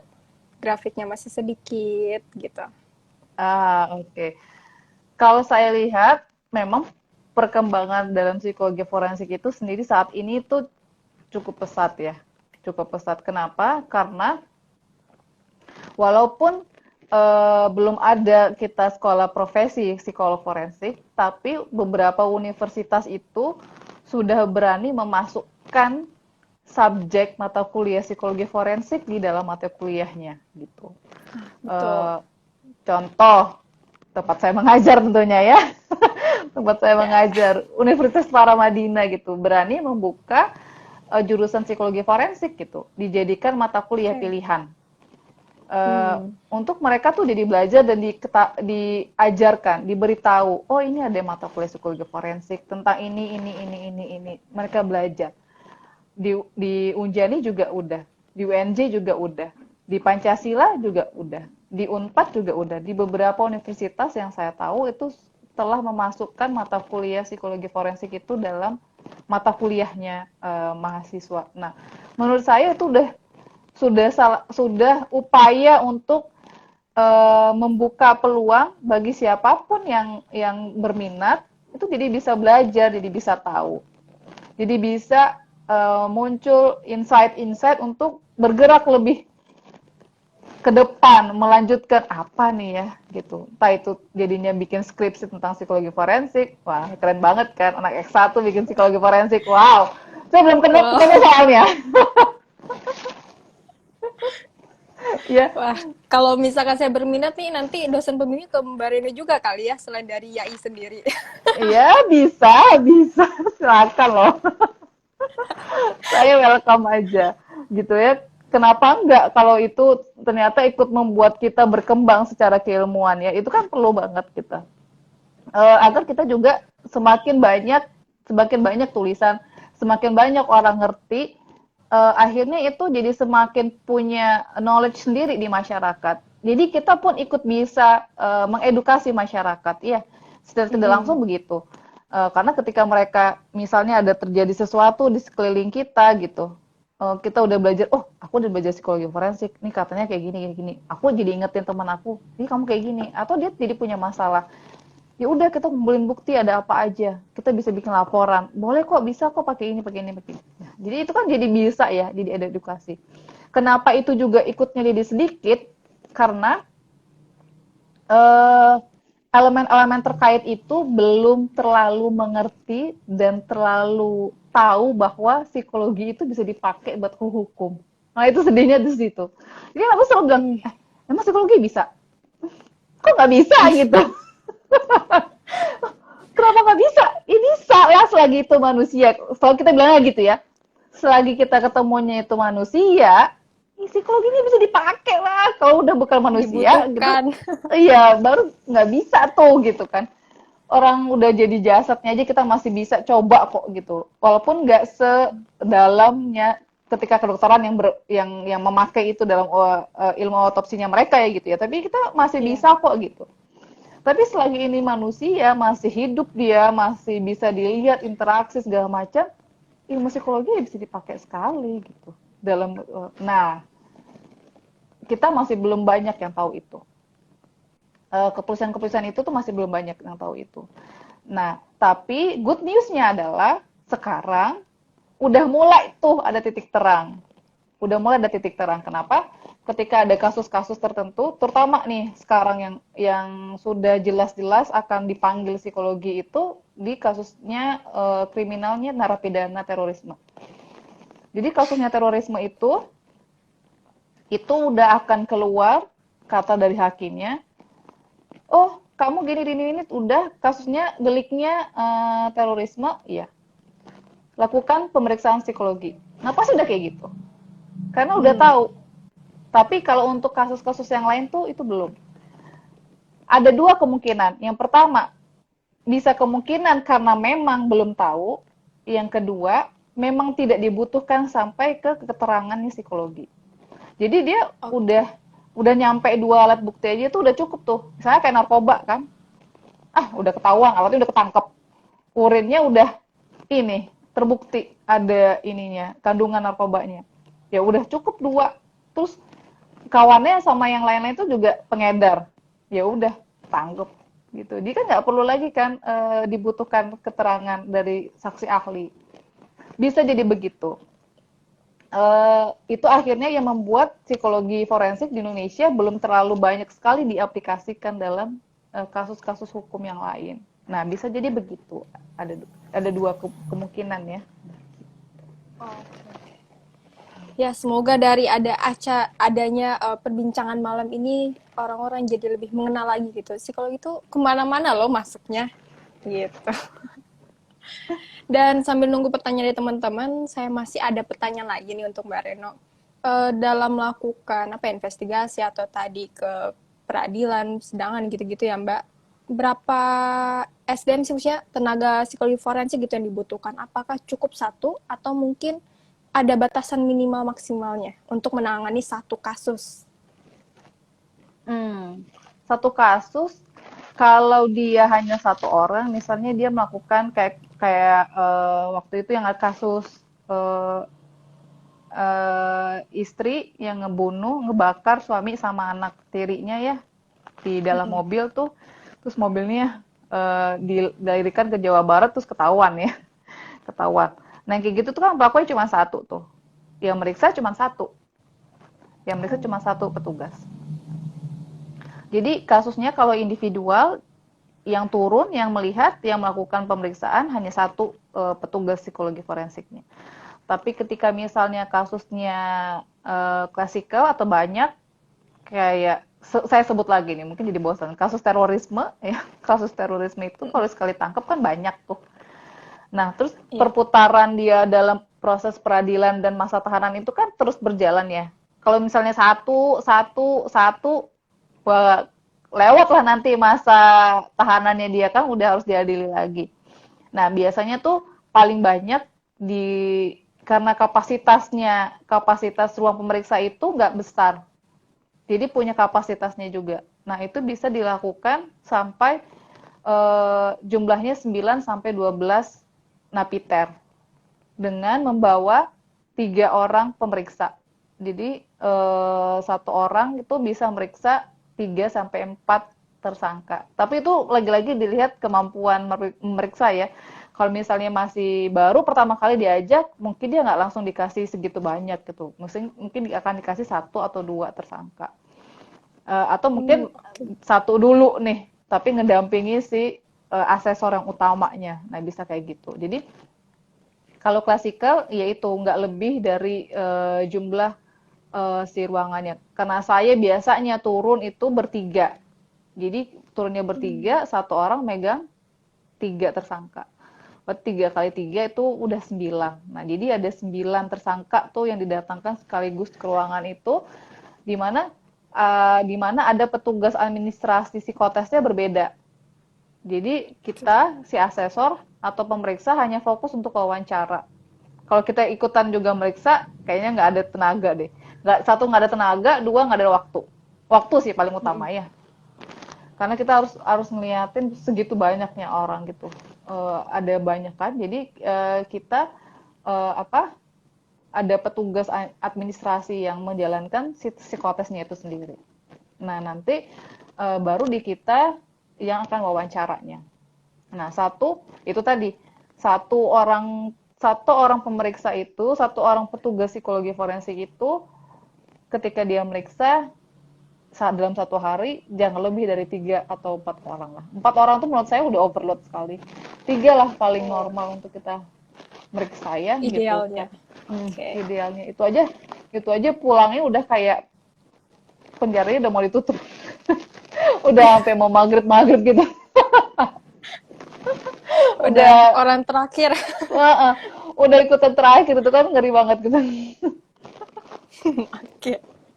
Nih Mbak, pertanyaan terakhir nih tampaknya udah ada antusias dari teman-teman untuk bertanya juga. Mm-mm. Menurut Mbak, seberapa penting kehadiran psikologi forensik dalam kehidupan? Em, dalam kehidupan, dalam kehidupan. Ya penting, saya bilang kalau ditanya penting ya penting banget lah ya. Penting karena itu Iya, tadi kepentingan kita bukan hanya membuat terang suatu kejadian kriminal aja gitu, tapi kita juga bisa ikut menstabilkan, ya ikut mendampingi, bukan hanya sekedar ngetes lihat oh orang ini kayak gini kayak begini nih kepribadiannya kenapa dia motifnya ini enggak cuma hanya itu tadi tapi seperti tadi yang saya bilang apa stigma atau citranya psikologi atau anak-anak psikologi dilihat di masyarakat itu itu menjadi suatu poin plus di mana kita bisa mengedukasi mereka tentang itu gitu. Entah kita melakukan penyuluhan, entah kita itu melakukan pendampingan, nggak usah jauh-jauh deh ke masyarakat. Mungkin teman kita sendiri aja habis mendapatkan pelecehan seksual gitu misalnya di tempat umum atau di kendaraan umum itu udah bisa banget kita ngedampinginya dia gitu. Secara pada saat itu teman-teman udah melakukan aplikasi psikologi forensik. Dan itu penting penting banget kan itu untuk kita kita miliki, kita punya gitu.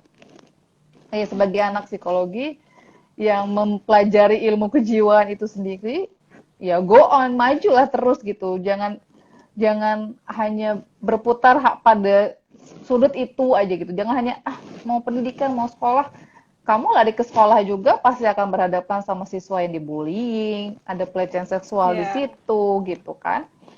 Akan ada banyak aja. Di Pio juga akan begitu juga karyawan yang dikucilkan gitu, karyawan yang dapat bullying, terus ada penggelapan uang, ada karyawan yang ngambil uang, mencuri segala macam, ada juga ada kejadiannya gitu.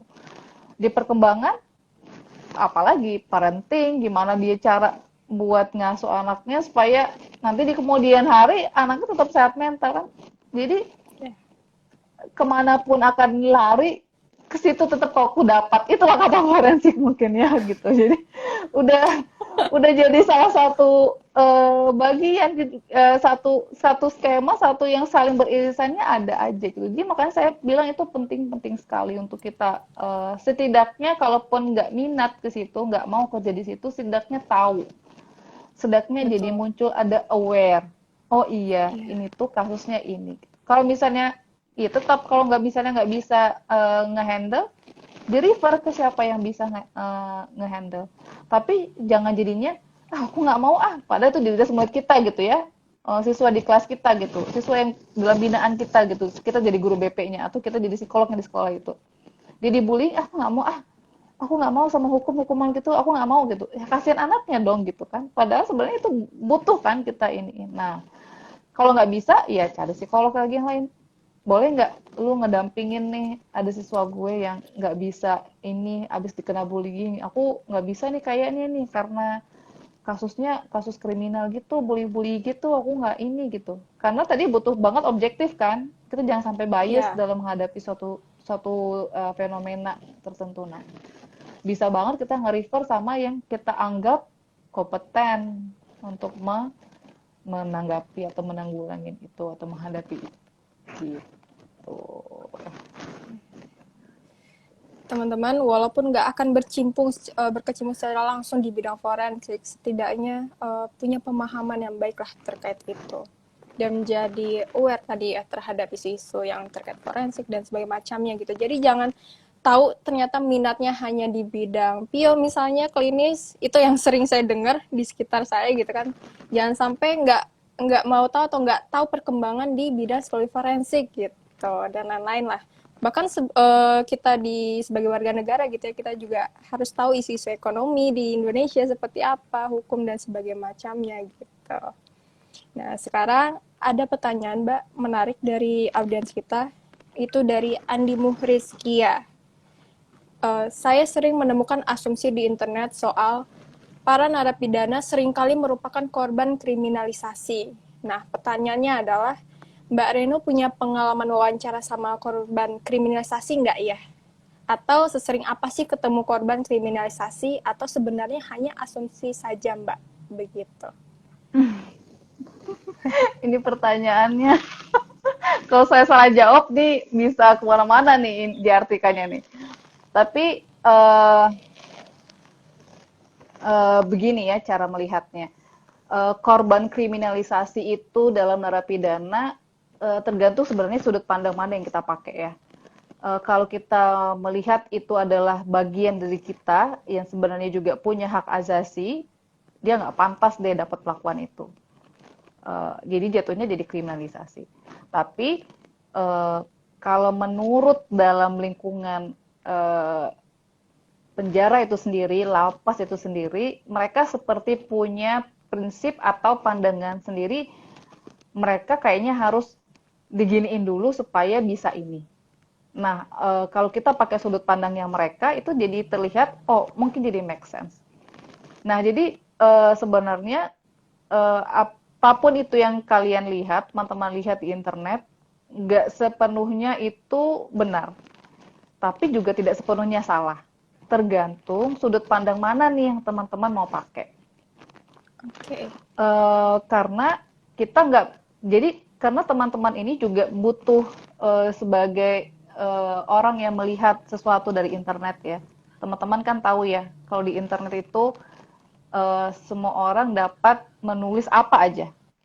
Orang yang menulis berita itu sesuai dengan pandangan dia sendiri juga. Ada unsur subjektif yang dia masukkan. Nggak melulu itu objektivitas ada di dalamnya. Kalau nggak kayak gitu, nggak laku tuh beritanya gitu ya. Nggak jadi clickbait tuh kalau dalam bahasanya kita di internet ya. Jadi Iya. nggak clickbait gitu. Nah, itu kita juga harus pahami itu. Tapi sayang tidak mengatakan bahwa itu sepenuhnya salah. Ada benarnya juga. Tapi bagaimana cara kita melihat fenomena itu ada di sudut pandang yang apa? Apakah itu memberikan dampak baik bagi si narapidana tersebut atau tidak? Karena sejujurnya gini, yang tahu lapas, yang tahu penjara, yang tahu bagaimana orangnya di dalam, tentu si penjara itu sendiri ya. Kita kan orang luar ya, jadi kan kita nggak Iya. tahu apa-apa. Kecuali kalau kita ikutan di dalamnya, kata jadi si penjara. Mungkin kita akan melakukan hal yang sama juga seperti yang sudah dilakukan sama mereka, gitu ya.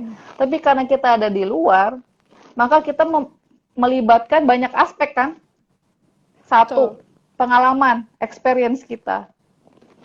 Kedua, kita punya hubungan nggak sama orang itu, gitu. Contoh, wah, aku kenal tuh napi yang diituin. Itu adalah bapaknya temanku, temanku yang temanku lagi, temanku yang temanku lagi. Pokoknya dia tahu lah ada hubungan. Tapi karena kita punya ada hubungan, jadi muncul kan rasa, empatiknya kita atau rasa nggak terimanya kita. Oh iya tuh, nggak cocok banget tuh. Kok mereka kayak gitu sih? Kok nyiksa-nyiksa? Kok kayak gitu gitu. Nggak boleh. Eh, Tadi pertanyaannya, apakah saya pernah bertemu dengan hal itu? Saya hampir sering sekali bertemu dengan hal itu gitu. Tapi apa yang saya lakukan?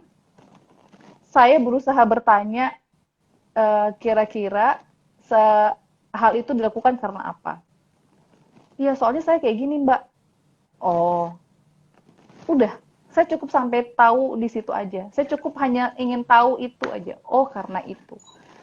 Tapi reasonnya, karena saya meyakini sekali reasonnya apa, tentu orang yang bersangkutan yang melakukan itu punya reason sendiri. Dan lagi-lagi saya tidak berada dalam lokasi itu. Nah, jadi kita sebenarnya juga harus hati-hati sebagai seorang psikologi forensik. Ketika kita hanya melakukan wawancara, terus dia memberikan gambaran tertentu, sementara kita tidak berada di lokasi itu, data tentang lokasi TKP itu kurang, dan kita sulit untuk menggambarkan, oh kayaknya aku masih kurang deh karena aku nggak di lokasi itu. Jangan berani ngambil kesimpulan, di-keep aja. Karena ketika kamu sudah memberikan pandangan, memberikan jawaban, itu kamu harus bertanggung jawab sama semua statement yang kamu keluarkan tadi. Nanti akan jadi muncul. Jadi kalau misalnya saya bilang tadi dengar dari pertanyaannya tadi, oh iya, itu ada kriminalisasi, itu salah itu. Nanti saya ditanyain, emang kamu ada di situ? Emang kamu lihat kejadiannya kayak apa? Emang kamu lihat kita pakai apa? Emang kamu lihat ada buktinya mereka kayak gitu? Balik kan ke saya. Ya, Iya, itu harus tadi. hati-hati banget. Iya, harus hati-hati banget. Jadi itu tadi saya bilang, bukan itu nggak bisa saya bilang salah, nggak bisa juga saya bilang benar gitu. Karena saya pernah langsung sama narapidananya, pernah saya sama sipir penjaranya pun pernah bercerita gitu. Di kedua sisi side yang ini gitu. Terus saya mau ada di side yang mana? Tentu saya lebih memilih side mana treatment yang terbaik yang bisa diberikan.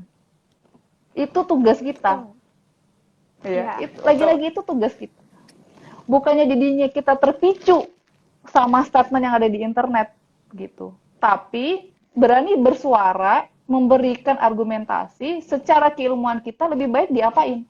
Itu jauh lebih lebih hebat ketimbang kamu ikut menjustifikasi tentang sesuatu itu gitu.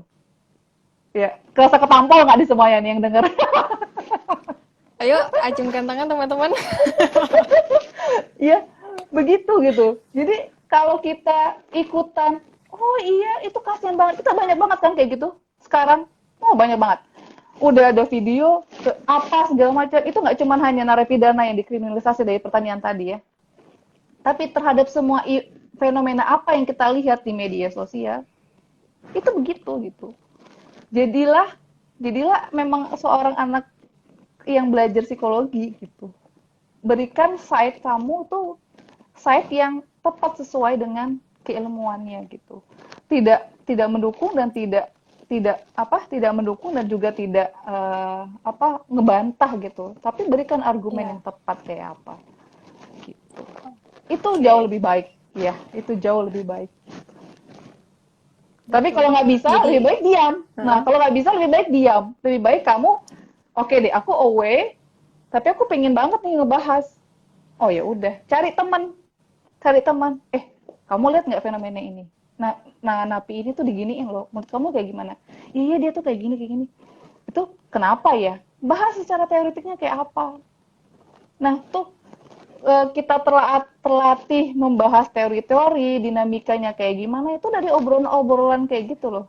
Obrolan-obrolan kecil yang seperti itu. Gitu. Nah, itu udah ikut andil kok dalam fenomena psikologi forensik yang luas ini, yang banyak ini tuh udah ikut andil banget kok gitu. Gitu. Jadi bisa disimpulkan nih teman-teman bahwa dari awal sudah dipertegas juga apapun keilmuannya apalagi di bidang hukum seperti ini ya. Kita tuh tidak bisa mengandalkan opini semata gitu. Bahkan jangan mengandalkan opini gitu karena nanti hasilnya nggak objektif gitu. Teman-teman tuh harus paham teori yang digunakan, tools yang digunakan, kasus yang dihadapi gitu. Jadi kalau ditanya ini apakah berdasarkan asumsi tentu tidak. Nah, tapi kalau misalnya berita tadi sudah dikasih tahu juga, nggak semua itu benar dan nggak sepenuhnya juga salah gitu. Jadi kita harus bijak sih melihat persoalan yang ada ini seperti apa. Oke, ini ada pertanyaan Mbak. Masih terkait ya, berkesinambungan sekali. Tadi kalau misalkan ada hambatan-hambatan lah pokoknya dalam investigasi dan sebagainya macamnya. Ini saya langsung membacakan pertanyaan dua orang. Itu dari Vina dan Dinda, bahwa apa sih tantangan yang pernah Mbak alami selama menjadi forensic analysis, dan juga bagaimana cara menggali informasi atau kesaksian dari si korban yang mengalami trauma gitu. Iya, oke. Mulai dari yang trauma dulu ya, karena kalau tantangan tuh kayaknya lebih enak ditaruh di terakhir ya, supaya lebih terasa Oke. menggebu. Iya, oke. Kalau kita tahu korban kita atau orang yang akan kita tanyakan itu mengalami trauma, lebih baik traumanya dulu distabilkan. Ya. Karena kalau nggak begitu, kita akan kesulitan untuk mengajak dia berbicara atau mendapatkan data.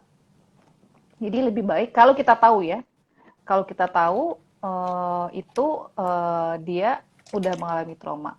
Misal kayak kasusnya pelecehan seksual ya, atau pemerkosaan. Itu kan pasti kita udah tahu dia punya trauma ya. Ketika dia punya trauma, jangan jangan kita jangan maju pertama. Ya, kita jangan maju pertama, tapi berikan kesempatan pada tim pendamping atau dari petugas P2TP2A atau misalnya sosial atau apa yang ikut menenangkan dia dulu. Atau panggil psikolog yang bisa dipakai, di refer untuk dia bisa menenangkan si traumanya dulu.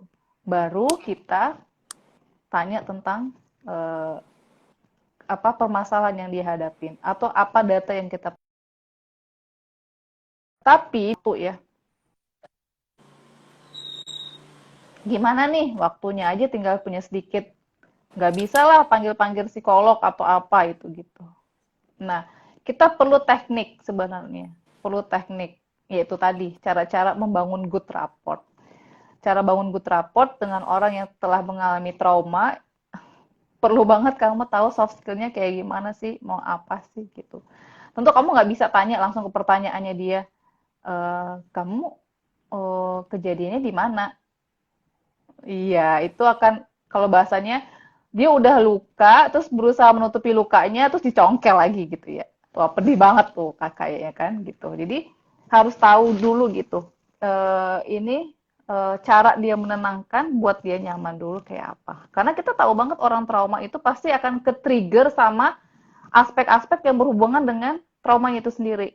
Ya kalau misalnya kasus pelecehan seksual, iya, sesuatu hal yang berhubungan dengan seksual, pelaku mungkin wajahnya, lokasi atau apa, itu akan ke-trigger kan. Nah, awal-awal yaitu mau nggak mau kita akan butuh nggak cuma hanya satu kali pertemuan, tapi kamu harus paksa diri kamu untuk bisa beberapa kali pertemuan. Dengan pertemuan pertama itu kamu nggak bisa bertanya langsung tentang hal yang memacu ketriggeran dia terhadap traumanya itu atau kasus pelecehan seksualnya itu gitu. Karena dia pasti udah akan ngeberir. Nah, kamu jadi akan susah dapatnya. Nah, jadi itu dihindari dulu. Dikip dulu deh gitu, dikip dulu. Kalaupun kamu akan bertanya, diparafrase, diganti bahasanya. Eh, kamu tanggal tanggal segitu tuh lagi sekolah ya gitu. Pulang jam berapa? Nah, itu kan dia secara nggak langsung digiring terhadap waktu kejadian kan. Nah, itu sebenarnya skill sih ya. Skill gimana sih cara kita menggiring orang untuk bisa sampai ke situ gitu.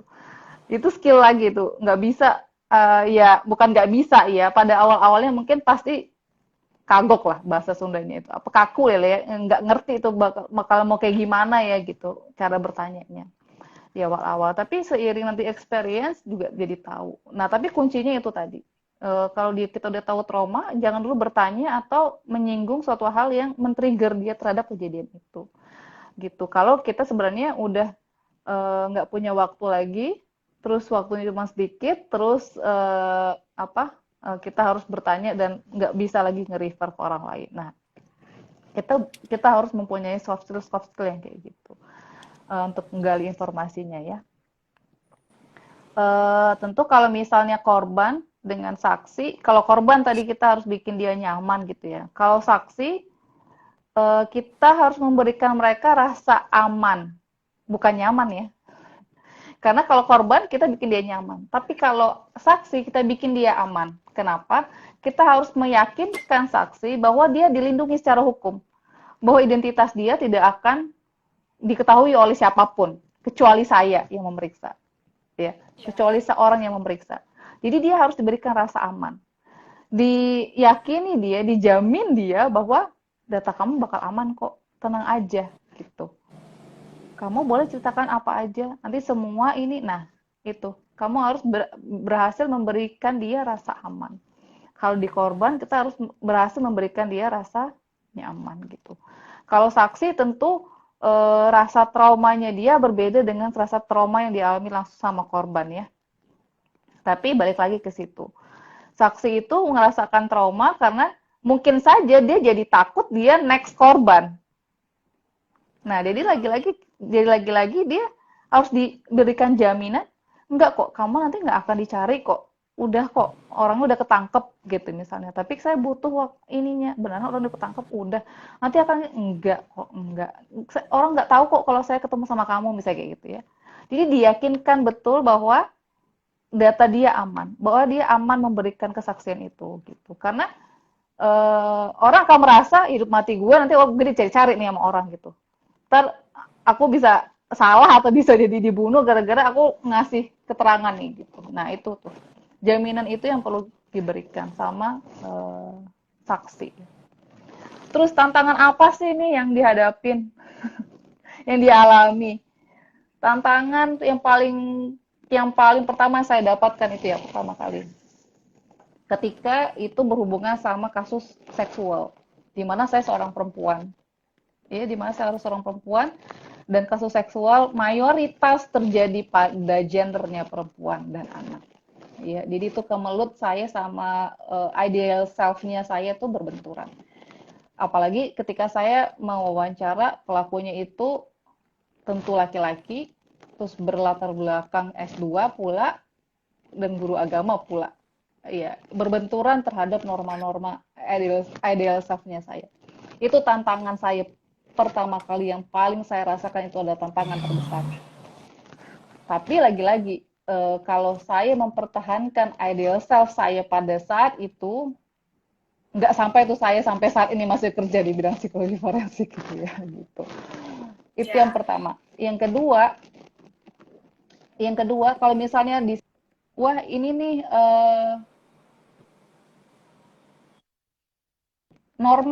normalitas kita ya, normalitas orang salah tuh orang yang melakukan hukum tuh pasti salah gitu ya. Iya pasti memang salah. Tapi bagaimana caranya kita seolah-olah pada saat itu berdamai dengan kesalahan yang dia buat. Karena tujuan kita tadi pada saat itu adalah bukan untuk menjustifikasi, tapi justru kita ingin mencari ada tujuan, ada goal yang mau kita capai. Nah, bagaimana cara kita mendapatkan itu? Kita harus bisa melakukan uh, apa yang kita punya, nilai-nilai apa yang kita punya itu kita simpan dulu. Gitu. Kita berdamai sama hal apa yang di depan mata kita. Terus hal lainnya adalah psikologi tuh empatiknya tuh harus punya tuh gitu. Empati, mana empati gitu ya. Kunci banget. Kunci banget. Tapi ketika ketemu sama kriminalitas, ketemu sama napi yang akan kita periksa, empati kita tuh justru diturunkan. Ya, yang kalau misalnya di luar kita kalau misalnya konsultan kita harus ikut merasakan apa yang dia rasakan, empati kita dinaikkan, diasah, tapi kalau ketika kita ada di kriminal tuh justru empati itu berusaha untuk kita kendalikan. Tidak sampai dia seruncing ketika kita di luar forensik itu sendiri. Kamu bisa, ya itu tadi seperti saya contoh tadi. Saya bukan tidak pernah bertemu ketika saya wawancara bapak-bapak di depan saya nangis termehek-mehek. Terus saya harus gimana gitu. Ya kalau saya berempati sama dia, iya ya Pak ya, sedih ya. Wah saya jadi bisa lama tuh, bisa hanyut sama dia itu. Ya, udah kasih tisu, minum, dipuk-puk gitu ya, dipuk-puk gitu biar nggak nangis lagi. Wah lama gitu. Jadi ada hal-hal yang sebenarnya bukannya dihilangkan ya, tapi itu sekejap kita kayak semacam di eh, airplane mode deh gitu, di sleep mode dulu gitu, atau diturunkan kapasitasnya, diturunkan dulu derajatnya. Kalau tadi kita punya derajat empatik, nah itu tadi kita butuh banget tahu seberapa kapasitasnya kita. Itu penting banget. Nggak cuma hanya di psikologi forensik aja, tapi di keilmuan lain dalam aplikasi psikologi kita harus tahu kapasitas kita ada sampai di mana. Terutama di bidang forensik itu.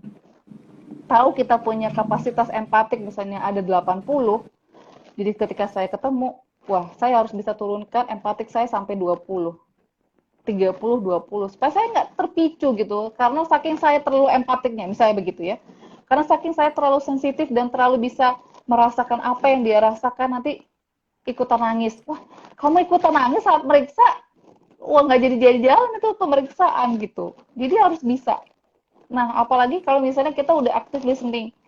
Aktif listening, orang kalau kita dengerin dia bercerita, enak banget kan gitu. Pasti aku udah jadi dapat keluarkan ininya dia, naratifnya dia, agresi berbicaranya dia, oral verbalnya dia dikeluarkan, tapi itu jadinya mengancam kita gitu. Jadi dia bisa cerita kemana-mana, sehingga menarik untuk ke guideline pertanyaan yang kita tujuannya tadi jadi bisa susah lagi. Nah, tahu tuh kita di mana. Ini kayaknya saya tahu, saya harus cut di sini. Tak. Oh, saya dengerin juga, saya listening. Tapi kalau datanya itu udah mulai melenceng, udah terlalu banyak, saya cut. Nah, itu tadi. Berani nggak nge-cut-nya. Kalau empatiknya tadi nggak jadi turunin, itu lanjut terus tuh ceritanya dia sampai kemana gitu. Nah, itu nggak baik gitu. Ya itu nggak baik lah pada saat proses psikologi forensik itu berlangsung. Gitu. Semoga menjawab ya. Benar. Iya. Ya, kembali ke kasus waktu awal-awal mungkin Mbak Renu punya pengalaman ini gitu ya. Jadi nggak dapat datanya apa yang mau diteliti, apa yang mau kita ketahui dari si pelaku gitu kan. Dan juga memang dalam bekerja sebaiknya profesional. Profesionalitas itu diutamakan. Ya sedikit kita memahami dia, empati tadi itu nggak apa-apa, tapi jangan sampai menghambat kita untuk mencapai tujuan dari pekerjaan itu sendiri. Bahkan kalau misalnya kita terlalu berempati, jadinya kita yang dimainin ya Mbak sama pelaku ini, apalagi konteksnya kalau kriminal gitu. Dia jadi ngeliat, wah dia kayaknya kemakan nih sama cerita saya, bisa nih kita peralat gitu kan, kita bodoh-bodohilah kasarnya seperti itu. Itu Iya. teman-teman. Oke, mungkin ini saya akan membacakan pertanyaan terakhir ya Mbak, karena sudah mau 2 jam ini kita berdiskusi. Memang sebenarnya topik forensik ini lebih baik diadakan seperti webinar gitu, tapi untuk kali ini kita adakan di live IG dulu. Mungkin ada kesempatan lagi kita baru membahas lebih detail lagi. Oke, jadi ini ada pertanyaan dari Retno Dayanti. Katanya adalah, saya ingin bertanya tentang apa yang dilakukan saat tersangka itu tidak menjawab pertanyaan kita, dan bagaimana cara mengontrol emosi tersebut. Eh, ini ini skills banget dan ini experience banget ya. Karena Oke, saya pernah berhadapan sama yang seperti itu, tapi ketika saya ketemu dengan satu orang lain, ketika sama dia modelnya tidak mau menjawab pertanyaan, saya beda-beda saya yang kasih caranya. Karena eh, tantangan tantangan yang paling saya pahami sekali ketika saya ada di psikologi forensik adalah ketika saya bertanya, di kepala saya udah main, udah ada analisis. Jadi nggak kosong melompong. Jadi ketika saya mulai mewawancara orang, di otak saya, di kepala saya udah main. Orang ini kayak gini, gini, gini, gini, segala macam. Jadi ketika dia nge-stuck, nge-freeze, dia nggak mau jawab, saya mulai mengolah, orang ini tipenya kayak apa ya? Saya bisa deketin kayak gimana? Nah, itu kalau kalau kalau kalau rumitnya tuh kayak gitu. Tapi kalau cara sederhana adalah ketika seseorang tuh nggak mau kasih jawaban, kamu bisa lihat sudah berapa lama kamu memberikan pertanyaan. Udah 1 jam, Mbak. Mungkin dia kelelahan. Jadi bisa kamu kasih minum dulu, suruh makan dulu, atau Bapak istirahat dulu aja sebentar, 5 menit ya Pak, saya mau kamar mandi. Walaupun sebenarnya nggak butuh kamar mandi, tapi pergi aja kamar mandi dulu, supaya si orang tadi ngerilis dulu.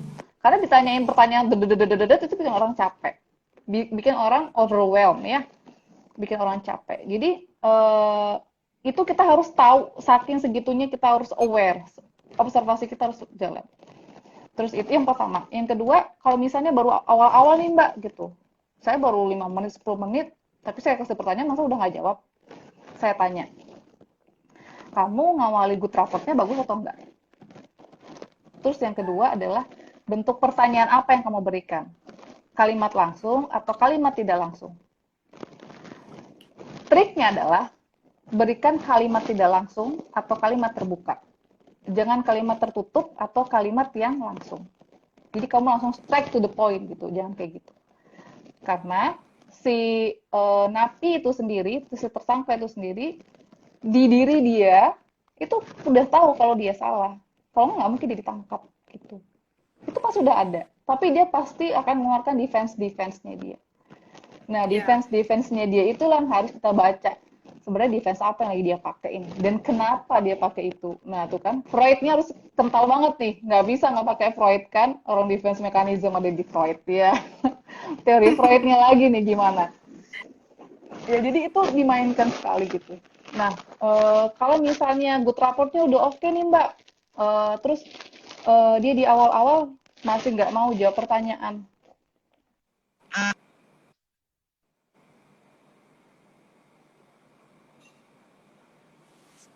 Seseorang, sebentar ya. Oke, sorry. Tadi ada telepon masuk. Nah, jadi begitu caranya kalau misalnya di awal-awal udah nih good rapportnya udah oke gitu. Good rapport udah oke, terus ternyata seseorang ini masih belum mau jawab. Mungkin kamu terlalu cepat masuk ke wilayah itu, di mana wilayah itu menjadi wilayah yang mengancam pada diri dia sendiri. Nah, walaupun sebenarnya itu masih sosiodemografik misalnya ya. Misalnya kamu lihat guideline, oh sosiodemografik dulu yang harus dilakukan. Oh ternyata di sosiodemografik dia nggak mau jawab. Kamu boleh putar ke yang lain. Kamu putar ke yang lain, sampai dia terasa nyaman dulu sama kamu, terasa dia enak dulu, baru habis itu nanti balik lagi ke pertanyaan yang tadi. Nah, jadi sebenarnya dilihat dulu kondisinya kayak gimana ya, kondisinya saat kita sama orang tersebut kayak apa. Termasuk kamu juga aware sama diri kamu sendiri, apakah kamu sudah melakukan cara itu dengan benar atau belum, atau kamu mengawalnya dengan baik atau tidak, gitu ya, gitu. Karena kalau misalnya kamu enggak, bukan berarti jadi nggak bisa ngapa-ngapain ya. Kamu udah enggak baik, kamu di tengah-tengah bisa langsung, Pak, Bapak lapar nggak? Saya lapar, kita makan dulu yuk Pak. Gitu. Ini ada snacknya, kita makan dulu sama-sama. Nah, itu tuh membuat kita yang tadinya gagal good rapot di awal, jadi bisa ada pemicu di tengah-tengah memperbaiki bad rapot tadi yang di awal gitu. Untuk di tengah-tengah kita perbaiki, nah itu bisa. Nah, itu aware-nya kita tadi itu harus benar-benar turn on banget gitu. Sensitivitasnya harus benar-benar disensitifkan banget terhadap bagaimana prosesnya, bukan sama empatinya tadi ya, bukan ngerasain apa yang tadi itu, jadi berbeda ya konsepnya. Nah, itu tuh bagusnya. jadi teman-teman kembali lagi ke basic bahwa building rapport itu tuh penting sekali. Pembuka. Tadi kita nggak kenal dia, dia nggak kenal kita, gimana caranya dia bisa memberikan informasi untuk kita sesuai kita harapkan. Dan tadi menyinggung tentang jenis pertanyaan, bentuk pertanyaan, ya kita semua juga walaupun kita bukan pelaku, tapi kalau kita ditanya hal yang sifatnya tentang diri kita banget, kadang kita merasa aduh malu deh untuk ngomong. Lebih baik memang pertanyaan itu terbuka dan tidak langsung. Jadi dia tanpa disadari juga akan menceritakan itu sendiri gitu. Nah, jadi ibarat bukan manipulasi juga sih, tapi membuat dia jadi nggak sadar gitu apa yang sebenarnya kita rencanakan gitu. Apalagi ya orang-orang kriminal ini yang mendapat status seperti itu, mereka bisa dikatakan licik sebenarnya, punya pemikiran yang cerdas untuk melakukan tindak kejahatan gitu kan. Jadi kita juga harus bermain dengan hal tersebut, harus tahu biar tujuan kita ini tercapai. Oke. Nah, nggak kerasa Mbak, udah hampir 2 jam bener-bener sesuai yang kita omongin kemarin, kayaknya ini akan lebih nih dari 1 jam gitu Iya, ya. iya. Oh 2 jam deh gitu. Mungkin mohon maaf teman-teman kalau masih ada pertanyaan yang belum terjawab, tapi semoga nanti ada sesi lagi untuk kita bertemu berbincang tentang forensik ini. Nah, sebelum menutup, boleh Mbak Reno memberikan closing statement deh untuk kita mengenai topik malam. Ya, closing statement saya itu ini aja ya. Saya memotivasi, saya mendorong teman-teman buat hayu kalau tertarik sama psikologi forensik, hayu. Silakan banget, terbuka banget, boleh banget belajar. Eh, tahu, tapi setiap pilihan yang teman-teman ambil, di situ pasti akan ada risiko dan konsekuensi serta tanggung jawab yang ada. Nah, jadi kenali dirinya sendiri, berbijaksanalah pada dorongan-dorongan motivasi yang dimiliki, sehingga itu nanti di kemudian hari itu akan bisa lebih bermanfaat gitu. Jadi supaya teman-teman tuh jadi nggak salah pilih gitu. Jadi kayak nggak cuman hanya eh, kayak gertak sambal gitu ya, karena lagi hot banget terus akhirnya ngambil gitu. Tapi ternyata ketika pedasnya udah hilang, udah kayak nggak tertarik lagi. Nah, jadi jangan kayak gitu. Karena jangan khawatir, dimanapun juga teman-teman ada, mau ilmu itu apa aja, nggak cuma hanya psikologi, nggak cuma hanya di psikologi, tapi mau ilmu apapun aja itu digunakan ketika itu bisa bermanfaat sama orang lain, disitulah kita jadi berharga dalam kehidupan kita. Itu aja. Terima kasih. Oke, makasih banget Mbak Reno. Nah, sekarang saya akan menyimpulkan sedikit mengenai pembahasan kita yang cukup lama ini dari biasanya, bahwa eh, jangan apa ya, psikologi forensik itu bukan terpisah-pisah gitu. Maksudnya forensik itu adalah payungnya nih teman-teman, dari segala bidang ilmu yang dia juga mencakup atau tergabung terkait dengan forensik itu sendiri. Tadinya contoh ada kedokteran forensik gitu ya, psikologi forensik dan sebagainya macamnya gitu. Ya, jadi memang induknya itu adalah forensik. Nanti dia ada cabang-cabangnya sendiri gitu teman-teman. Nah, terkait tadi yang dikatakan bahwa untuk menjadi seorang psikolog forensik di Indonesia sendiri itu belum ada sekolah profesi khususnya seperti itu. Baru ada itu di luar. Tapi tidak menutup kemungkinan, maksudnya tidak mematahkan cita-cita teman-teman juga jika ingin menjadi psikolog forensik, karena tadi ada sekian skema yang disebutkan. Nah, salah satunya itu adalah tadi ya, kalau mau mengambil gelar atau profesi di luar itu bisa. Tapi kalau misalnya tidak mampu keluar, ya kita bisa secara anak psikologi ini, oke, satunya psikologi S2 ambil profesi psikolog, nanti ambil S2 lainnya lagi science tentang forensik ini sendiri, itu bisa. Jadi makin memperkuat gitu, secara keprofesian psikolog dapat, secara keilmuan di bidang forensik pun juga dapat. Gitu ya Mbak Rena ya, bisa seperti itu caranya. Dan juga kalau misalkan tidak mau berprofesi sebagai psikolog forensik, bisa juga nih seperti Mbak Reno ini sebagai forensic analyst gitu. Karena Mbak Reno sendiri kan S1 psikologi, namun S2-nya itu keilmuan forensik. Nah, itu banyak sebenarnya nih teman-teman chance-nya gitu ya, pilihan-pilihan kesempatan yang bisa kita pergunakan, kita ambil, kita maksimalkan gitu. Dan juga ngomong-ngomong tentang forensik ini sendiri, memang seringnya kita mendengar tentang kasus peradilan gitu, tentang hukum. Itu jangan coba-coba untuk menyatakan sebuah statement yang sifatnya menghakimi. Tapi di situ kita seharusnya membuat titik terang, sebuah pernyataan yang jelas apakah ini seperti apa kasus itu sebenarnya terjadi gitu, dan mencoba untuk menstabilkan masalah tersebut. Jadi bukan berpihak kepada salah satu medan aja gitu, ke negatif atau positif. Karena nanti yang berwajib gitu ya untuk mengetok palu lah ibaratnya, ini salah atau benar, itu ada seorang hakim kalau di peradilan seperti itu. Jadi mungkin itu yang perlu kita ketahui banget, yang masih tampaknya ini simpang siur gitu di antara kita sebagai mahasiswa kayak gitu. Nah, untuk info sedikit, di psikologi AI memang belum ada mata kuliah khusus membahas forensik. Namun semoga kedepannya ada nih dari dosen-dosen kita. Karena juga sekarang ini Mbak ada perubahan kurikulum besar-besaran gitu di angkatan 2021. Jadi semoga bisa seperti ibu dosen kita ini yang mengajar di Universitas Paramadina. Mungkin bisa nih Amin, Mbak amin. Reno nanti mengajar forensik juga di AI gitu kan. Boleh. Gitu.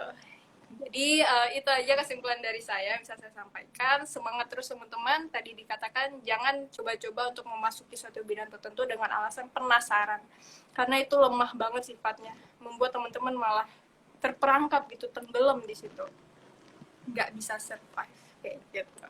Jadi semangat, mantapkan hati untuk apa bidang yang diambil. Walaupun nggak akan turun di lapangan forensik secara langsung, tapi setidaknya aware dengan kasus-kasus forensik. Gitu ya Mbak? Sip. Sip. Nah, sekian live Instagram kita yang ketiga. Kita masih ada satu episode lagi yang keempat. Jangan lupa tungguin dan saksikan terus ya teman-teman. Terima kasih untuk antusiasnya. Sampai bertemu di live Instagram keempat. Terima kasih juga untuk Mbak Reno. Sama-sama Mbak Nurma. Terima kasih. Selamat malam semua. Selamat malam. Nah, sebelumnya kita dokumentasi dulu nih, Mbak. Oke, boleh. Oke. Saya screenshot ya. Yep. Oke. 1, 2, 3. Oke, sudah. Oke. Maka bisa saya end live Instagram malam ini. Terima kasih. Sampai jumpa. Sehat selalu. Yes.